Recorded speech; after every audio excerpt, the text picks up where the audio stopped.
Hi hello నమస్తే welcome back to message study circle. నేను మీ మెస్సీని. ఈరోజు చెప్పుకోబోయే టాపిక్ ఏంటంటే 8th క్లాస్ బయాలజీ నుండి ఓల్డ్ మరియు న్యూ సిలబస్ సంబంధించిన టోటల్ లెసన్ నుంచి 750+ బిట్స్ అయితే ఈ వీడియోలో ఇవ్వడం జరుగుతుంది ఫ్రెండ్స్. ప్రతి బిట్ పేజ్ నెంబర్స్తో సహా ఇవ్వడం జరుగుతుంది. స్కిప్ చేయకుండా ఎండ్ వరకు చూసేయండి. అలాగే మన ఛానల్ ఫస్ట్ టైం కనుక చూస్తున్నట్లయితే మీ అమూల్యమైన సబ్స్క్రైబ్తో నాకు సపోర్ట్ చేయండి ఫ్రెండ్స్. ఓల్డ్ సిలబస్ కదా అని పక్కన పెట్టేద్దండి. ఖచ్చితంగా ఓల్డ్ సిలబస్ మరియు న్యూ సిలబస్ రెండు చదవాల్సిందే. సో ఎక్కడ స్కిప్ చేయకుండా చూసేయండి. మన ఛానల్ మీ సపోర్ట్ ద్వారా ముందుకు నడిపించండి ఫ్రెండ్స్. లేట్ చేయకుండా టాపిక్లోకి అయితే వెళ్ళిపోదాం. అలాగే ఈ వీడియోకి ఇంకా లైక్ చేయకపోతే ప్లీజ్ లైక్ చేసేయండి ఫ్రెండ్స్. తొలిసారిగా కణాలను బెండులో పరిశీలించినది రాబర్ట్ హుక్. రాబర్ట్ హుక్ కణాన్ని కనుగొన్న సంవత్సరం 1665. రాబర్ట్ హుక్ తొలిసారిగా కణాలను దీనిలో పరిశీలించాడు బెండులో. బెండు ముక్కలో ఉండే ప్రతి గదిని కణం అని సంబోధించిన శాస్త్రవేత్త రాబర్ట్ హుక్. సాధారణ కంటితో చూడగలిగేంత పెద్ద పరిమాణంలో ఉండే ఏక కణానికి ఉదాహరణ కోడిగుడ్డు. 1 బిలియన్ అనగా 1000 మిలియన్లు, 1 ట్రిలియన్ అనగా 1000 బిలియన్లు. ఒకటి కంటే ఎక్కువ కణాలతో నిర్మించబడే జీవులను ఏమంటారు? బహుకణ జీవులు. బిలియన్ల కణాలతో ఉన్న జీవి కూడా ఏకకణంగా జీవితాన్ని ప్రారంభిస్తుంది. ఆ కణమే ఫలదీకరణం చెందిన అండం. 2 జీవుల దేహం ఒకే కణంతో ఏర్పడినవి. ఇలా ఒక కణం కలిగిన జీవులను ఏమంటారు? ఏకకణ జీవులు. ఈ క్రింది వానిలో ఏకకణ జీవికి ఉదాహరణ అమీబా. అమీబాలో చలనానికి, ఆహార సేకరణకు ఉపయోగపడే నిర్మాణాలు మిథ్యా పాదాలు. అమీబాకు ఒక నిర్దిష్టమైన ఆకారం ఉండదు. అమీబా నిరంతర ఆకారాన్ని మార్చుకుంటుంది. మిథ్యా అనగా అర్థం మాయ. మిథ్యా పాదాలను ఏర్పరచడం ద్వారా ఆకారాన్ని మార్చుకునే జీవి అమీబా. తన ఆకారాన్ని మార్చుకోగలిగిన ఏకకణానికి మరొక ఉదాహరణ మానవుని తెల్ల రక్త కణాలు WBC వైట్ బ్లడ్ సెల్. శరీరంలోని భిన్న అవయవాల పనుల నియంత్రణ మరియు సమన్వయానికి సహకరించేది నాడీ కణాలు. సమాచారాన్ని గ్రహించి ప్రసారం చేసేవి నాడీ కణాలు. కణాలకు ఆకారాన్ని, దృఢత్వాన్ని ఇచ్చేది కణ కవచం. అతిపెద్ద కణం ఉండే జీవి ఆస్ట్రిచ్ లేదా ఉష్ట్రపక్షి. ఉష్ట్రపక్షి లేదా ఆస్ట్రిచ్ జీవిలో ఉండే అండం పరిమాణం 170 మిల్లీమీటర్ ఇంటూ 130 మిల్లీమీటర్. అతి చిన్న కణం పరిమాణం 0.1 to 0.5 మైక్రోమీటర్. జీవ వ్యవస్థలోని భిన్న అవయవాలను నిర్వర్తించే విధులు ఆహారం జీర్ణం చేయడం, శోషణం, స్వాంగీకరణం. ఒక నిర్దిష్టమైన విధిని నిర్వర్తించే ఒకే పోలికలు గల కణాల సముదాయాన్ని ఏమంటారు? కణజాలం. కణద్రవ్యం కేంద్రకం కణత్వచంచే ఆవరించబడి ఉంటే దాన్ని ఏమంటారు? ప్లాస్మా పొర. కేంద్రకానికి కణత్వచానికి మధ్య ఉన్న జిగురు వంటి పదార్థం కణద్రవ్యం. జంతు కణాలకు భిన్నంగా వృక్ష కణాలు తమ కణత్వచాన్ని ఆవరించి ఒక అదనపు పొరను కలిగి ఉంటే దాన్ని ఏమంటారు? ఈ క్వశ్చన్ మరొకలా అడగొచ్చు. కణత్వచానికి అదనంగా మొక్కల కణానికి ఉండే మందమైన వెలుపలి పొరను ఏమంటారు? కణకవచం. జంతు కణాల్లో కణకవచం ఉండదు. ఇది చాలా ఇంపార్టెంట్. ఒక్కొక్కసారి మనల్ని కన్ఫ్యూజ్ చేయొచ్చు. జంతు కణాల్లో కణకవచం ఉంటుందని ఎగ్జామ్లో అడగొచ్చు. సో చూసుకోండి. నెక్స్ట్, కేంద్రకమును కణద్రవ్యం నుండి వేరు చేసే త్వచాన్ని ఏమంటారు? కేంద్రక త్వచం. అధిక వృద్ధీకరణ గల సూక్ష్మదర్శిని ఉపయోగించి కేంద్రకం లోపల గల మరొక చిన్న గోళాకార నిర్మాణాన్ని కేంద్రకం అంటారు. కేంద్రకాంశంతో పాటు కేంద్రకంలో క్రోమోజోములు అనే దారం వంటి నిర్మాణాలు ఉంటాయి. వీటిలో ఉండే జన్యువులు తల్లిదండ్రుల లక్షణాలను వంశపారంపర్యంగా సంతానానికి సంక్రమింప చేయడంలో తోడ్పడతాయి. క్రోమోజోముల్లో ఉండే జన్యువులు తల్లిదండ్రుల లక్షణాలను వంశపారంపర్యంగా సంతానానికి సంక్రమింప చేయడంలో తోడ్పడతాయి. జీవకణంలోని మొత్తం పదార్థం అంతటిని ఏమంటారు? జీవ పదార్థం లేదా ప్రోటోప్లాజం. దీనిని కణం యొక్క జీవానికి ఆధారంగా చెప్తారు. కేంద్రక త్వచం లేకుండా కేంద్రక పదార్థాన్ని కలిగి ఉండే కణాలను ఏమంటారు? కేంద్రక పూర్వ కణాలు. కేంద్రక పూర్వ కణాలను కలిగి ఉండే జీవులను ఏమంటారు? కేంద్రక పూర్వ జీవులు. ప్రొకార్యోటిక్. ప్రోకార్యోన్ అనగా ప్రో అంటే ముందు, కార్యోన్ అనగా కేంద్రకం. బ్యాక్టీరియా మరియు నీలి ఆకుపచ్చ శైవలాలు వీటికి ఉదాహరణలు. కేంద్రక పూర్వ జీవులు. కేంద్రక పూర్వ జీవులు ఉదాహరణలు ఏంటని అడగొచ్చు.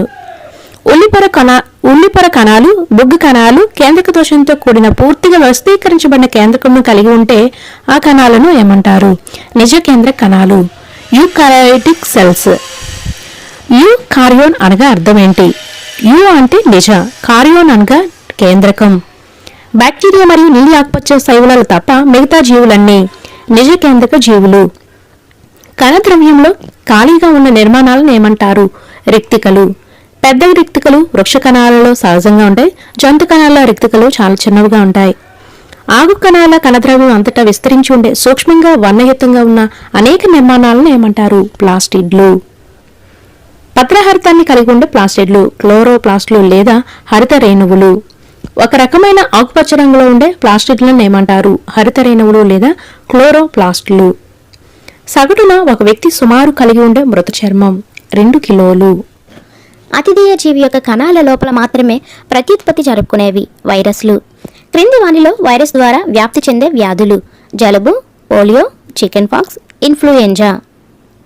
క్రింది వానిలో ప్రోటోజోన్ల వల్ల కలిగే వ్యాధి: మలేరియా, విరేచనాలు లేదా డీసెంట్రీ. బ్యాక్టీరియా వల్ల సోకే వ్యాధి: టైఫాయిడ్, కలరా, క్షయ లేదా టీబీ. సూక్ష్మజీవులను వివిధ రకాలుగా ఉపయోగిస్తారు. ఆల్కహాల్ తయారీకి, పెరుగు, బ్రెడ్ కేకుల తయారీలో, పర్యావరణం శుభ్రం చేయడంలో ఈ సూక్ష్మజీవులను వివిధ రకాలుగా ఉపయోగిస్తారు.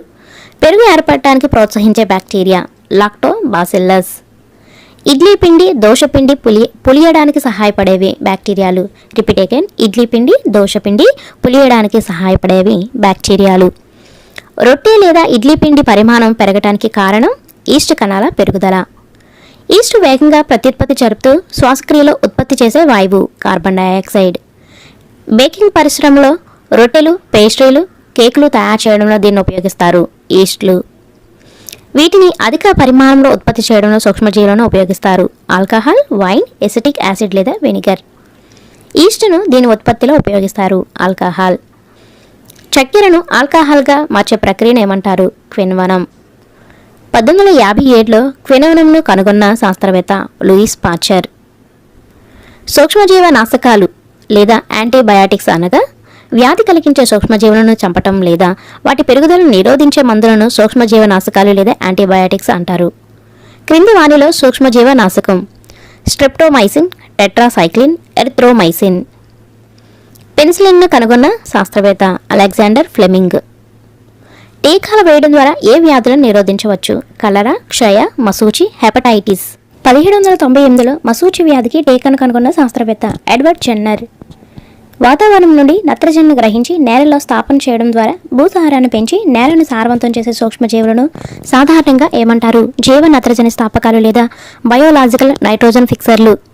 ఇంకా వీడియోకి లైక్ చేయకపోతే ప్లీజ్ లైక్ చేసేయండి అమ్మా. మానవుల్లో, మొక్కల్లో, జంతువుల్లో వ్యాధులను కలిగించే కొన్ని సూక్ష్మజీవులను ఏమంటారు? వ్యాధి జనకాలు.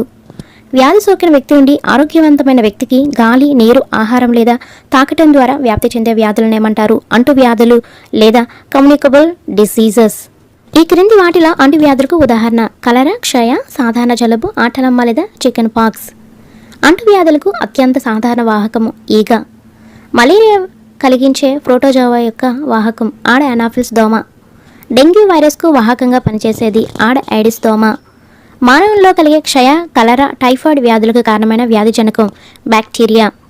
వైరస్ ద్వారా మానవుల్లో కలిగే వ్యాధులు: తట్టు, పోలియో, చికెన్ పాక్స్, ఆటలమ్మ, హెపటైటిస్ ఏ. ప్రోటోజోవా ద్వారా మానవుల్లో కలిగే వ్యాధి మలేరియా. వైరస్ వల్ల పశువుల్లో వచ్చే వ్యాధి గాలికుంటు. 1876లో బాసిల్లస్ ఆంథ్రాసిస్ను కనుగొన్న శాస్త్రవేత్త రాబర్ట్ కోచ్. ఆంథ్రాక్స్ వ్యాధికి కారణమయ్యే బ్యాక్టీరియా బాసిల్లస్ ఆంథ్రాసిస్. సిట్రస్ కాంకర్ వ్యాధికారక సూక్ష్మజీవి బ్యాక్టీరియా. బెండకాయలో పసుపు ఈనెలు ఈ వ్యాధి లక్షణం మొజాయిక్ తెగులు.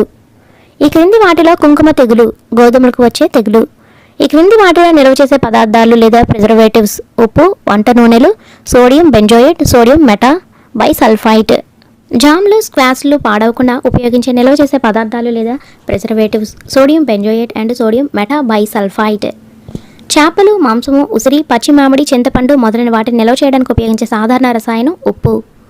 చక్కెర కలపడం ద్వారా నిల్వ చేసే పదార్థాలు: జామ్లు, స్క్వాష్లు, జెల్లీలు. నూనె, వెనిగర్తో నిల్వ చేసే పదార్థాలు: కూరగాయలు, పండ్లు, చేపలు, మాంసం. పాశ్చరైజేషన్ అనే ప్రక్రియను కనుగొన్న శాస్త్రవేత్త లూయిస్ పాశ్చర్.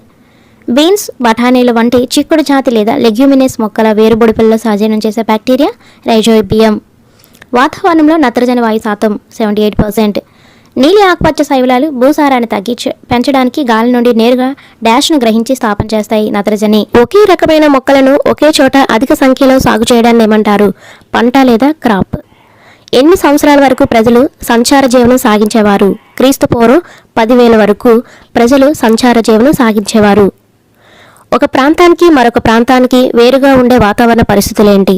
ఉష్ణోగ్రత, తేమ, వర్షపాతం. పంటలను ప్రధానంగా ఎన్ని విభాగాలుగా గుర్తించడం జరిగింది? 2 విభాగాలుగా. 1 ఖరీఫ్ పంటలు, 2 రబీ పంటలు. ఖరీఫ్ పంటలు పండే కాలం వర్షాకాలం. ఈ క్రింది వాటిలో ఖరీఫ్ పంటలు ఏవి? వరి, జొన్న, సోయాబీన్, వేరుశనగ, పత్తి. మీరు మధ్యాహ్నం రాసే ఎగ్జామ్లో ఖరీఫ్ పంటల్లో లేనిదేంటి అని ఉంటుంది. సో మీరు అందుకే ఇప్పుడు ఖరీఫ్ పంటలు ఏంటో తెలుసుకుంటే సరిపోతుంది.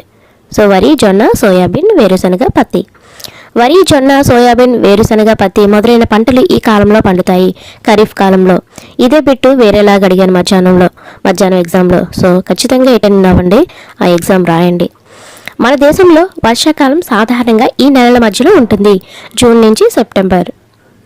రబీ పంటలు పండే కాలం శీతాకాలం. ఈ క్రింది వాటిలో రబీ పంటలు: గోధుమ, పప్పు ధాన్యాలు, అవిసె గింజలు, ఆవాలు, బఠానీ. ఎగ్జామ్లో రబీ పంటల్లో లేనిదేంటి? రబీ పంటలు పండే నెలలు అక్టోబర్ నుంచి మార్చి. వానపాములు, సూక్ష్మజీవులు రైతుకు మిత్రులుగా ఏ రకంగా సహాయపడతాయి? నేలను మరింత తిరగవేయడానికి, గుల్లగా మార్చడానికి, హ్యూమస్ను నేలలో చేర్చడంలో ఇవి మిత్రులుగా ఉపయోగపడతాయి రైతులకి. పంటలు పండించే ముందు నేలను సిద్ధం చేయడం ఏ దశ? మొదటి దశలోనే నేలను సిద్ధం చేస్తారు. నేలను వదులుగా చేసే విధానాన్ని ఏమంటారు? చాలు తీయడం, టిల్లింగ్, దున్నడం. పురాతన కాలం నుండి నాగలిని పంటకు రసాయనిక ఎరువు వేయడానికి మాత్రమే కాకుండా దీనికోసం కూడా ఉపయోగిస్తున్నారు. నేలను చాలుగా చేయడానికి, కలుపు తీయడానికి, మట్టిని తిరగేయడానికి. నాగలి యొక్క ముఖ్య భాగమైన పొడవాటి కలప దొంగను ఏమంటారు? నాగలి దొంగ. కలుపును తీయడానికి, నేలను గుల్లగా చేయడానికి ఉపయోగించే సులువైన పరికరం తొల్లిక. మొక్కలు ఆరోగ్యంగా పెరగటానికి పోషక రూపంలో నేలకు అందించే పదార్థాలను ఏమంటారు? సేంద్రియ ఎరువులు మరియు రసాయనిక ఎరువులు అంటారు. రసాయనిక ఎరువులకు ఉదాహరణ కానిది: urea, ammonia, sulphate, super phosphate, potash, NPK. NPK అంటే నత్రజని, ఫాస్ఫరస్, పొటాషియం. ఎన్ అంటే నత్రజని, పి అంటే ఫాస్ఫరస్, కే అంటే పొటాషియం. ఇవన్నీ రసాయనిక ఎరువులకు ఉదాహరణలు. ఉదాహరణ కానిది అని అడిగాను ఎగ్జామ్లో, సో అలాగే ఇక్కడ ఇచ్చాను. కానీ రసాయనిక ఎరువులకు ఉదాహరణలు ఇవన్నీ. రసాయనిక ఎరువులు ఉపయోగించడం వలన అధిక దిగుబడి వచ్చే పంటలు: గోధుమ, వరి, జొన్న. ఒక కాలంలో లెగ్యూమ్ పంటలు పశుగ్రాసంగా పండించి తర్వాత కాలంలో గోధుమలు పండించే రైతులు. ఉత్తర భారతదేశ రైతులు ఒక కాలం లెగ్యూమ్ పంటలు పశుగ్రాసంగా పండించి తర్వాత కాలంలో గోధుమలు పండిస్తారు. లెగ్యూమ్ లేదా చిక్కుడు జాతి మొక్కల వేరుబెడుపులలో సహజీవనం చేసే బ్యాక్టీరియా రైజోబియం. నేలకు హ్యూమస్ను అధికంగా అందించే ఎరువు ఏంటి? సేంద్రియ ఎరువు. నియమిత సమయాలలో పంటకు నీటిని అందించడాన్ని ఏమంటారు? నీటి పారుదల. మొక్కలు కలిగి ఉండే నీరు శాతం 90% నీరు కలిగి ఉంటాయి మొక్కలు. నీటి లభ్యత సరిగా లేని, చదునుగా లేని నేలలకు ఈ పద్ధతి చాలా ఉపయోగకరం. స్ప్రింక్లర్ నీటిపారుదల. నీరు తక్కువగా లభించే ప్రదేశాల్లో ఈ పద్ధతిని ఉపయోగిస్తారు. బిందు సేద్యం లేదా డ్రిప్ సిస్టమ్, డ్రిప్ ఇరిగేషన్. ఇక్కడ 2 కన్ఫ్యూజ్ కాకుండా చూసుకోండి. ఇది నీటి లభ్యత సరిగ్గా లేని, చదునుగా లేని నేలలకు స్ప్రింక్లర్ పద్ధతిని ఉపయోగిస్తారు. ఇక్కడ నీటి తక్కువగా లభించే ప్రదేశాల్లో మాత్రం బిందు సేద్య పద్ధతిని ఉపయోగిస్తారు. కన్ఫ్యూజ్ కాకుండా చూసుకోండి. పచ్చికలకు, కాఫీ పంటలకు ఉపయోగపడే నీటిపారుదల పద్ధతి స్ప్రింక్లర్ నీటిపారుదల పద్ధతి. చెట్లకు, తోటలకు, పండ్ల మొక్కలకు ఉపయోగపడే ఉత్తమమైన నీటిపారుదల పద్ధతి బిందు సేద్యం లేదా డ్రిప్ ఇరిగేషన్. పొలంలో అనేక అవాంఛనీయ మొక్కలు పంటతో పాటు సహజంగా పెరిగే అవసరం లేని మొక్కలను ఏమంటారు? కలుపు మొక్కలు. కలుపు మొక్కలను తొలగించడాన్ని ఏమంటారు? కలుపు తీట. ధాన్యం పంటలు పక్వానికి రావడానికి పట్టే సమయం 3 నుంచి 4 నెలలు. ధాన్యాన్ని ఊక నుండి వేరు చేయడాన్ని ఏమంటారు? నూర్పిడి. పంట కోతలతో ముడి ఉన్న ప్రత్యేక పండుగలు సంక్రాంతి, వైశాఖి, హోలీ, దీపావళి, నభన్య, బిహు. ఇవన్నీ పంట కోతలతో ముడిపడి ఉన్న ప్రత్యేక పండుగలు. రైతులు ఎక్కువ మొత్తంలో ఉన్న ధాన్యాన్ని చీడలు, ఎలుకలు, పురుగుల నుండి రక్షించడానికి వీటిలో నిల్వ చేస్తారు. లోహపు గదుల్లో, గోదాముల్లో నిల్వ చేస్తారు. ఆహారం కోసమే పెంచే జంతువుల నుండి కూడా ఆహారం పొందవచ్చును. దీన్ని ఏమంటారు? పశు సంవర్ధనం. మనం చేపల నుండి పొందే కాడ్ లివర్ ఆయిల్లో ఎక్కువగా ఉండే విటమిన్ డి. ఒక కొత్త జీవిగా అభివృద్ధి చెందడానికి కారణమైన బీజం సంయుక్త బీజం. పురుష స్త్రీ సంయోగ బీజాల కలయిక వలన ఒక సంయుక్త బీజం ఏర్పడుతుంది. నెక్స్ట్ వన్, పురుష స్త్రీ సంయోగ బీజాల కలయికతో ప్రారంభమయ్యే ప్రత్యుత్పత్తి విధానాన్ని ఏమంటారు? లైంగిక ప్రత్యుత్పత్తి. ఈ క్రింది వానిలో పురుష ప్రత్యుత్పత్తి అవయవాలు: 1 ఒక జత ముష్కాలు, 1 పురుషాంగం, 2 శుక్రవాహికలు. ఎగ్జామ్లో అయితే పురుష ప్రత్యుత్పత్తి అవయవాల్లో లేనిది అని అడిగాను. సో మీరు చూసుకోండి. అందుకే ఫస్ట్ ఆఫ్ ఆల్ బిట్స్ అయితే కంప్లీట్ చేసేసుకోండి. బాగా ప్రాక్టీస్ చేయండి. ఒక 2-3 టైమ్స్ అయినా వినండి. ముష్కాలు ఉత్పత్తి చేసే పురుష బీజ కణాలను ఏమంటారు? శుక్ర కణాలు. ముష్కాలు మిలియన్ల కొద్దీ శుక్రకణాలను ఉత్పత్తి చేస్తాయి. ప్రతి శుక్రకణానికి తల, మధ్య భాగం, తోక అనే భాగాలుంటాయి. స్త్రీ ప్రత్యుత్పత్తి అవయవాల్లో లేనిది అని అడిగాను ఎగ్జామ్లో. ఇక్కడైతే స్త్రీ ప్రత్యుత్పత్తి అవయవాలు ఏంటో చూద్దాం. 1 జత స్త్రీ బీజకుశాలుంటాయి, 1 జత ఫాలోపియన్ నాళాలుంటాయి. అండం కూడా ఏకకణమే. నెక్స్ట్ వన్, అండాలన్నిటిలో అతిపెద్ద అండం ఉండే జీవి ఆస్ట్రిచ్ పక్షి లేదా ఉష్ణపక్షి. అండం శుక్రకణముల కలయికను ఫలదీకరణం అంటారు. ఫలదీకరణం చెందిన అండాన్ని సంయుక్త బీజం అంటారు. ఇవి పాయింట్స్గా ఇచ్చాను, కానీ ఎగ్జామ్లో బిట్గా ఇచ్చాను ఫ్రెండ్స్. స్త్రీ జీవి శరీరం లోపల ఫలదీకరణం జరిగితే దాన్ని ఏమంటారు? అంతర ఫలదీకరణము. అంతర ఫలదీకరణం జరిగేది స్త్రీ జీవి శరీరం లోపల. ఈ క్రింది వాటిలో అంతర ఫలదీకరణం జరిగే జీవులకు ఉదాహరణ: పక్షులు, బల్లులు, ఆవులు, మానవులు, కుక్కలు, కోళ్ళు. దాతల నుండి అండం లేదా శుక్రకణం సంగ్రహించి పరీక్ష నాళికలో ఫలదీకరణం చెందించడాన్ని ఏమంటారు? ఐవీఎఫ్.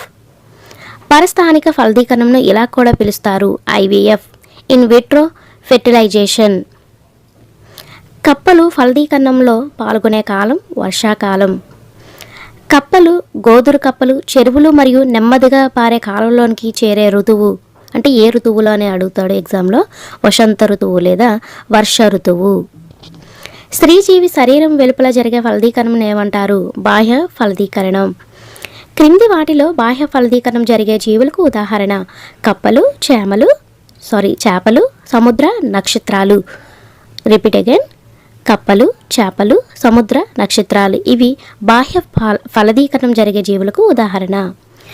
సంయుక్త బీజం అనేకసార్లు విభజన చెంది అనేక కోణాలను ఏర్పరచుకొని వివిధ కణజాలాలు అవయవాలుగా అభివృద్ధి చెందిన నిర్మాణం పిండం. ఇంకా వీడియో లైక్ చేసేయనమ్మా. ఈ లెసన్ కూడా చాలా ఇంపార్టెంట్. శరీర భాగాలన్నీ గుర్తించగలిగేటట్లు ఉండే పిండ దశను ఏమంటారు? భ్రూణం. ఈ క్రింది వాక్యాలను పరిశీలించినట్లయితే పిల్లలను కనే జంతువులను శిశుత్పాదకాలు అంటారు, గుడ్లు పెట్టే జంతువులను అండోత్పాదకాలు అంటారు. ఇది చాలా చాలా ఇంపార్టెంట్ బిట్.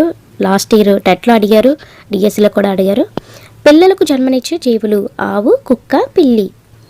అండోత్పాదకాలలో లేనిది. నేను ఎగ్జామ్లో అయితే అండోత్పాదకాలలో లేనిది అని అడిగాను. ఇక్కడైతే అండోత్పాదకాలు క్రింది వాటిలో ఏవి? కోడి, కాకి, కప్ప, బల్లి, సీతాకోకచిలుక. ఇవన్నీ అండోత్పాదకాలకు ఉదాహరణమైన జీవులు. పిండము కోడిపిల్లగా అభివృద్ధి చెందడానికి పట్టే సమయం 3 వారాలు. పట్టుపురుగు జీవిత చక్రము: గుడ్డు, డింబకం, కొసస్థ దశ, ప్రౌఢ దశ. గుడ్డు నుంచి ప్రౌఢ దశ వరకు కప్ప జీవిత దశలు వరుసగా: గుడ్డు, టాడ్పోల్ లార్వా లేదా డెంబకం, ప్రౌఢజీవి. ఈ వరుస క్రమం అయితే ఎగ్జామ్స్లో అడిగాను. ఒక లార్వా వివిధ మార్పులకు లోనై చివరగా ప్రౌఢజీవిగా రూపొందడం ఏమంటారు? ఇది 8th క్లాస్ ఓల్డ్ టెక్స్ట్ బుక్లో ఇలా ఇచ్చారు. లేదా గణనీయమైన మార్పుల ద్వారా డెంబకం ప్రౌఢజీవిగా మారడాన్ని ఏమంటారు? రూప విక్రియ. ఇది న్యూ టెక్స్ట్ బుక్లో అడిగిన బిట్టు. రూప విక్రియ అనే ప్రక్రియ ఏ జీవిలో చూపుతాయి? చిరుకప్ప, టాడ్పోల్, సీతాకోకచిలుక. నెక్స్ట్ వన్, ప్రతి హైడ్రాలో 1 లేదా అంతకంటే ఎక్కువ ఏర్పడే ఉబ్బెత్తు నిర్మాణాలను ఏమంటారు? కోరకాలు. ఒక జీవి తల్లి లేదా తండ్రి మాత్రమే ప్రత్యుత్పత్తిలో పాల్గొని జరిపే ప్రత్యుత్పత్తిని ఏమంటారు? అలైంగిక ప్రత్యుత్పత్తి. హైడ్రాలో కొత్త జీవులు కోరకాల నుండి అభివృద్ధి చెందుతాయి. ఈ రకమైన అలైంగిక ప్రత్యుత్పత్తి విధానాన్ని ఏమంటారు? కోరకీభవనం. కోరకీభవనం జరిగే జీవులకు ఉదాహరణ హైడ్రా. ఈ క్రింది వానిలో ఏకకణ జీవికి ఉదాహరణ అమీబా. అమీబాలో జరిగే అలైంగిక ప్రత్యుత్పత్తి బైనరీ ఫిషన్ లేదా ద్విధా విచ్ఛిత్తి. బైనరీ ఫిషన్ అంటే ఇంగ్లీష్లో అంటారు, ద్విధా విచ్ఛిత్తి అంటే తెలుగులో. అలైంగిక ప్రత్యుత్పత్తి జరిపే జీవులకు సంబంధించి సరైనవి. సంయోగ బీజాలు ఏర్పడవు. సాధారణంగా సూక్ష్మజీవులో జరుగుతుంది. కోరకీ భవనం, ద్విధా విచ్ఛిత్తి, అలైంగిక ప్రత్యుత్పత్తి విధానాలు ఇవన్నీ సరైనవే. ఒక కణాన్ని లేదా సజీవ భాగాన్ని లేదా మొత్తం జీవి యొక్క అచ్చమైన ప్రతిరూపాన్ని తయారు చేయడాన్ని ఏమంటారు? క్లోనింగ్. మొట్టమొదటగా జీవుల్లోని క్లోనింగ్ ప్రక్రియను విజయవంతంగా నిర్వహించిన వారు ఇయాన్ విల్మట్. మొదటి క్లోనింగ్ క్షేరదంగా గుర్తింపు పొందిన జీవి డాలీ. డాలీ అనే గొర్రెను ఏ సంవత్సరంలో క్లోనింగ్ ద్వారా సృష్టించారు? జూలై 5, 1996. డాలీ ఏ సంవత్సరంలో మరణించింది? ఫిబ్రవరి 14, 2003. డాలీ ఏ వ్యాధితో మరణించింది? ఊపిరితిత్తుల వ్యాధితో. ఈ ప్రక్రియ ద్వారా చిరుకప్ప ప్రౌఢకప్పగా అభివృద్ధి చెందుతుంది. రూప విక్రయ. కూలీ ఈగల ప్రధాన విధి కానిది. పిల్లలను సంరక్షించడం, తేనె పట్టును నిర్మించడం, గుడ్లను పొదగటానికి అవసరమైన సుమారు 35 డిగ్రీ సెల్సియస్ ఉష్ణోగ్రత ఉండేటట్లు చూడటం. ఇవన్నీ కూలీ ఈగల ప్రధాన విధి. నేను ఎగ్జామ్లో కూలీ ఈగల ప్రధాన విధి కానిది ఏంటని అడిగాను, కానీ ఇక్కడ ఉన్నవన్నీ కూలీ ఈగల ప్రధాన విధి లేదా బాధ్యత. రాణి ఈగల ప్రధాన బాధ్యత ఏంటి? గుడ్లను పెట్టడం. ఫలదీకరణం చెందని గుడ్లు డ్రోన్లు అని పిలువబడేవి. Repeat again. ఫలదీకరణం చెందని గుడ్లు డ్రోన్లుగా పిలువబడేవి మగ ఈగలు. లేదా ఎగ్జామ్లో డైరెక్ట్గా ఇలా అడుగుతారు. డ్రోన్లుగా పిలువబడేవి. ఆప్షన్ 1 మగ ఈగలు, ఆడ ఈగలు, కూలి ఈగలు, రాణి ఈగలు. ఆన్సర్ ఏంటి? మగ ఈగలు. జీవిత కాలంలో ప్రత్యుత్పత్తి పరిపక్వతను సాధించడానికి శరీరంలో మార్పులు జరిగే కాలాన్ని ఏమంటారు? కౌమార దశ. కౌమార దశ ఎన్ని సంవత్సరాల మధ్య కాలంలో ఉంటుంది? 13 నుంచి 19 సంవత్సరాల మధ్యలో ఉంటుంది. 13 సంవత్సరాల నుండి 18 లేదా 19 సంవత్సరాల మధ్య వయసు ఉన్న కౌమారులను ఏమని పిలుస్తారు? యుక్త వయస్కులు లేదా టీనేజర్స్. సంపూర్ణ ఎత్తు సూత్రం. ప్రస్తుత ఎత్తు సెంటీమీటర్లో బై ఎత్తు శాతం ఇంటూ 100. 11వ ఏట అబ్బాయి అమ్మాయిల ఎత్తుల్లో పెరుగుదల శాతం వరుసగా 81%, 88%. కౌమార దశలో అబ్బాయిల కన్నా అమ్మాయిలు వేగంగా పెరుగుతారు. 18వ సంవత్సరం వచ్చేటప్పటికి ఇరువురిలో పెరుగుదల రేటు సమానంగా ఉంటుంది. అమ్మాయిల్లో కన్నా అబ్బాయిల్లో కండరాలు దృఢంగా పెరుగుతాయి. యుక్త వయసులో శబ్దపేటిక లేదా స్వరపేటిక పెరగడం ప్రారంభమవుతుంది. గొంతు భాగంలో ఉబ్బెత్తుగా చొచ్చుకొని పెరిగే నిర్మాణాన్ని ఏమంటారు? Adams Apple. బాలురులో స్వరపేటిక పెద్దదిగా ఉంటుంది. అమ్మాయిల్లో స్వరపేటిక పరిమాణం చిన్నదిగా ఉంటుంది. ఎగ్జామ్లో అడిగినప్పుడు ఇవి కొంచెం రివర్స్లో అడిగాను, సో అక్కడ ఆప్షన్స్ బట్టి మీరు ఆన్సర్ చేయాల్సి ఉంటుంది. యుక్త వయస్కులలో ముఖంపై మొటిమలకు కారణమైన గ్రంథులు స్వేద గ్రంథులు, సేబియస్ గ్రంథులు లేదా తైల గ్రంథులు. ఈ క్రింది వాణిలో స్రావాలను నాళాల ద్వారా విడుదల చేసే గ్రంథి లాలాజల గ్రంథులు, స్వేద గ్రంథులు, తైల గ్రంథులు. యుక్త వయస్కుల్లో ముఖంపై మొటిమలకు కారణమైన గ్రంథులు. ఓల్డ్ టెక్స్ట్ బుక్లో అయితే స్వేద గ్రంథులు, తైల గ్రంథులనే చెమట గ్రంథులని ఇచ్చారు. ఇక్కడ సేబియస్ గ్రంథులు లేదా తైల గ్రంథులని న్యూ టెక్స్ట్ బుక్లో ఇచ్చారు. చిన్న డిఫరెన్స్ అంతే. నెక్స్ట్, ఈ గ్రంథుల స్రావాలైన హార్మోన్లు నేరుగా రక్తంలోకి విడుదలవుతాయి. ఈ గ్రంథుల స్రావాలైన హార్మోన్లు నేరుగా రక్తంలోకి విడుదలవుతాయి. అంతఃస్రావక గ్రంథులు లేదా వినాళ గ్రంథులు. అంతఃస్రావ గ్రంథులు లేదా వినాళ గ్రంథుల నుండి స్రవింపబడే రసాయన పదార్థాలను ఏమంటారు? హార్మోన్లు. యుక్త వయసు చేరే సమయానికి అబ్బాయిల్లో ముష్కాలు స్రవించే హార్మోన్ టెస్టోస్టెరాన్ లేదా పురుష హార్మోన్. ఈ క్రింది వాణిలో స్త్రీ హార్మోన్ ఈస్ట్రోజన్. లైంగిక హార్మోన్లు ఈ గ్రంథి స్రవించే హార్మోన్ల నియంత్రణలో ఉంటాయి. Repeat again. లైంగిక హార్మోన్లు ఈ గ్రంథి స్రవించే హార్మోన్ల నియంత్రణలో ఉంటాయి. పీయూష గ్రంథి లేదా పిట్యూటర్ గ్రంథి స్రవించే హార్మోన్ల నియంత్రణలో ఉంటాయి లైంగిక హార్మోన్లు.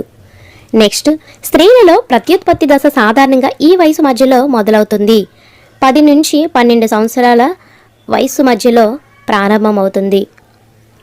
45 నుంచి 50 సంవత్సరాల వయసులో ఋతుచక్రం ఆగిపోవడాన్ని ఏమంటారు? మోనోపాజ్. మోనోపాజ్ అనేది ఈ వయసులో ఏర్పడుతుంది. 45 నుంచి 50 సంవత్సరాల మధ్యలో ఈ మోనోపాజ్ వయసు అనేది ఏర్పడుతుంది. ప్రతి మానవునిలో కణాలలోని కేంద్రకంలో ఉండే క్రోమోజోముల సంఖ్య 23 జతలు. 23 కాదు, 23 జతలు. ఎక్స్ మరియు వై అనే 2 క్రోమోజోములను ఏమంటారు? లైంగిక క్రోమోజోములు లేదా అల్లోజోములు. స్త్రీ పురుషుల్లో ఉండే క్రోమోజోములు వరుసగా. స్త్రీలలో ఉండే క్రోమోజోములు ఎక్స్ మరియు ఎక్స్, పురుషుల్లో ఉండే క్రోమోజోములు ఎక్స్ మరియు వై. ఈ గ్రంథి స్రవించే హార్మోన్లు ముష్కాలు మరియు స్త్రీ బీజకోశాలు ఉత్పత్తి చేసే హార్మోన్లను ప్రేరేపిస్తాయి. పీయూష గ్రంథి స్రవించే హార్మోన్లు ముష్కాలు మరియు స్త్రీ బీజకోశాలు ఉత్పత్తి చేసే హార్మోన్లను ప్రేరేపిస్తాయి. మన శరీరంలో ఉండే అంతఃస్రావ గ్రంథులు: థైరాయిడ్ గ్రంథి, క్లోమ గ్రంథి, అధివృక్క గ్రంథి. ఇక్కడ క్రోమం అని పడింది, క్లోమ గ్రంథి లేదా క్లోమము అని కూడా అనొచ్చు. మెడ ముందు భాగంలో గొంతులో ఉండే గ్రంథి ఏంటి? థైరాయిడ్ గ్రంథి. గైటర్ వ్యాధికి సంబంధించిన గ్రంథి థైరాయిడ్ గ్రంథి. థైరాయిడ్ గ్రంథి డాష్ అనే హార్మోన్ ఉత్పత్తి చేయకపోవడం వలన గైటర్ అనే వ్యాధి వస్తుంది. థైరాక్సిన్ అనే హార్మోన్ ఉత్పత్తి చేయకపోవడం వల్ల గైటర్ అనే వ్యాధి వస్తుంది. క్లోమ గ్రంథి డాష్ అనే హార్మోన్ను తగినంత మోతాదులో స్రవించకపోవడం వల్ల మధుమేహ వ్యాధి లేదా డయాబెటిస్ వ్యాధి వస్తుంది. ఇన్సులిన్ అనే హార్మోన్ను తగినంత మోతాదులో స్రవించకపోవడం వల్ల మధుమేహం వ్యాధి లేదా డయాబెటిస్ వ్యాధి వస్తుంది. అధివృక్క గ్రంథి స్రవించే హార్మోన్ అడ్రినలిన్. కోపం, ఆందోళన, ఒత్తిడిని నియంత్రించే హార్మోన్ అడ్రినలిన్. ఉద్వేగాలను నియంత్రించే హార్మోన్ అడ్రినలిన్. ఉద్వేగాలు అంటే ఏంటి? కోపము, బాధ, ఒత్తిడి, ఆందోళన, ఇవి ఉద్వేగాలు అంటాం. సో అందుకే ఒక్కోసారి ఇలా కూడా అడగొచ్చు, ఉద్వేగాలను నియంత్రించే హార్మోన్ ఏంటి అని. సో అందుకని ఇలా ప్రిపేర్ చేసి ఇచ్చాను. ఉద్వేగాలను నియంత్రించే హార్మోన్ అడ్రినలిన్. అడ్రినలిన్ లేదా అడ్రినలిన్ రెండు ఒకటే. ఉద్వేగాలను నియంత్రించే గ్రంథి, ఉద్వేగాలను నియంత్రించే హార్మోన్ అయితే అడ్రినల్ గ్రంథి. ఉద్వేగాలను నియంత్రించే గ్రంథి అయితే అధివృక్క గ్రంథి. చూసుకోండి, రెండు కన్ఫ్యూజ్ కాకుండా, అది హార్మోన్, ఇది గ్రంథి. పెరుగుదల హార్మోన్ను ఉత్పత్తి చేసే గ్రంథి పీయూష గ్రంథి. లార్వా దశ నుండి ప్రౌఢజీవిగా మారే ఈ మార్పును ఏమంటారు? రూప విక్రియ. కప్పలో రూప విక్రియను నియంత్రించే హార్మోన్ థైరాక్సిన్. టాడ్పోల్లు ప్రౌఢజీవులుగా మారాలంటే టాడ్పోల్లో పెరిగే నీటిలో ఉండాల్సిందేంటి? అయోడిన్. Repeat again. టాడ్పోల్లు ప్రౌఢజీవులుగా మారాలంటే టాడ్పోల్ పెరిగే నీటిలో ఉండాల్సిందేంటి? అయోడిన్. సంతులిత ఆహారంలో తగిన పరిమాణంలో ఉండే పోషకాలు: ప్రోటీన్స్, కొవ్వులు, పిండి పదార్థాలు, విటమిన్లు, ఖనిజ లవణాలు. ఇవన్నీ సంతులిత ఆహారంలో తగిన పరిమాణంలో ఉండే పోషకాలు. ఐరన్ లభ్యమయ్యే పదార్థాలు ఏంటి? ఆకుకూరలు, బెల్లం, మాంసం, నిమ్మ జాతులు, ఉసిరి.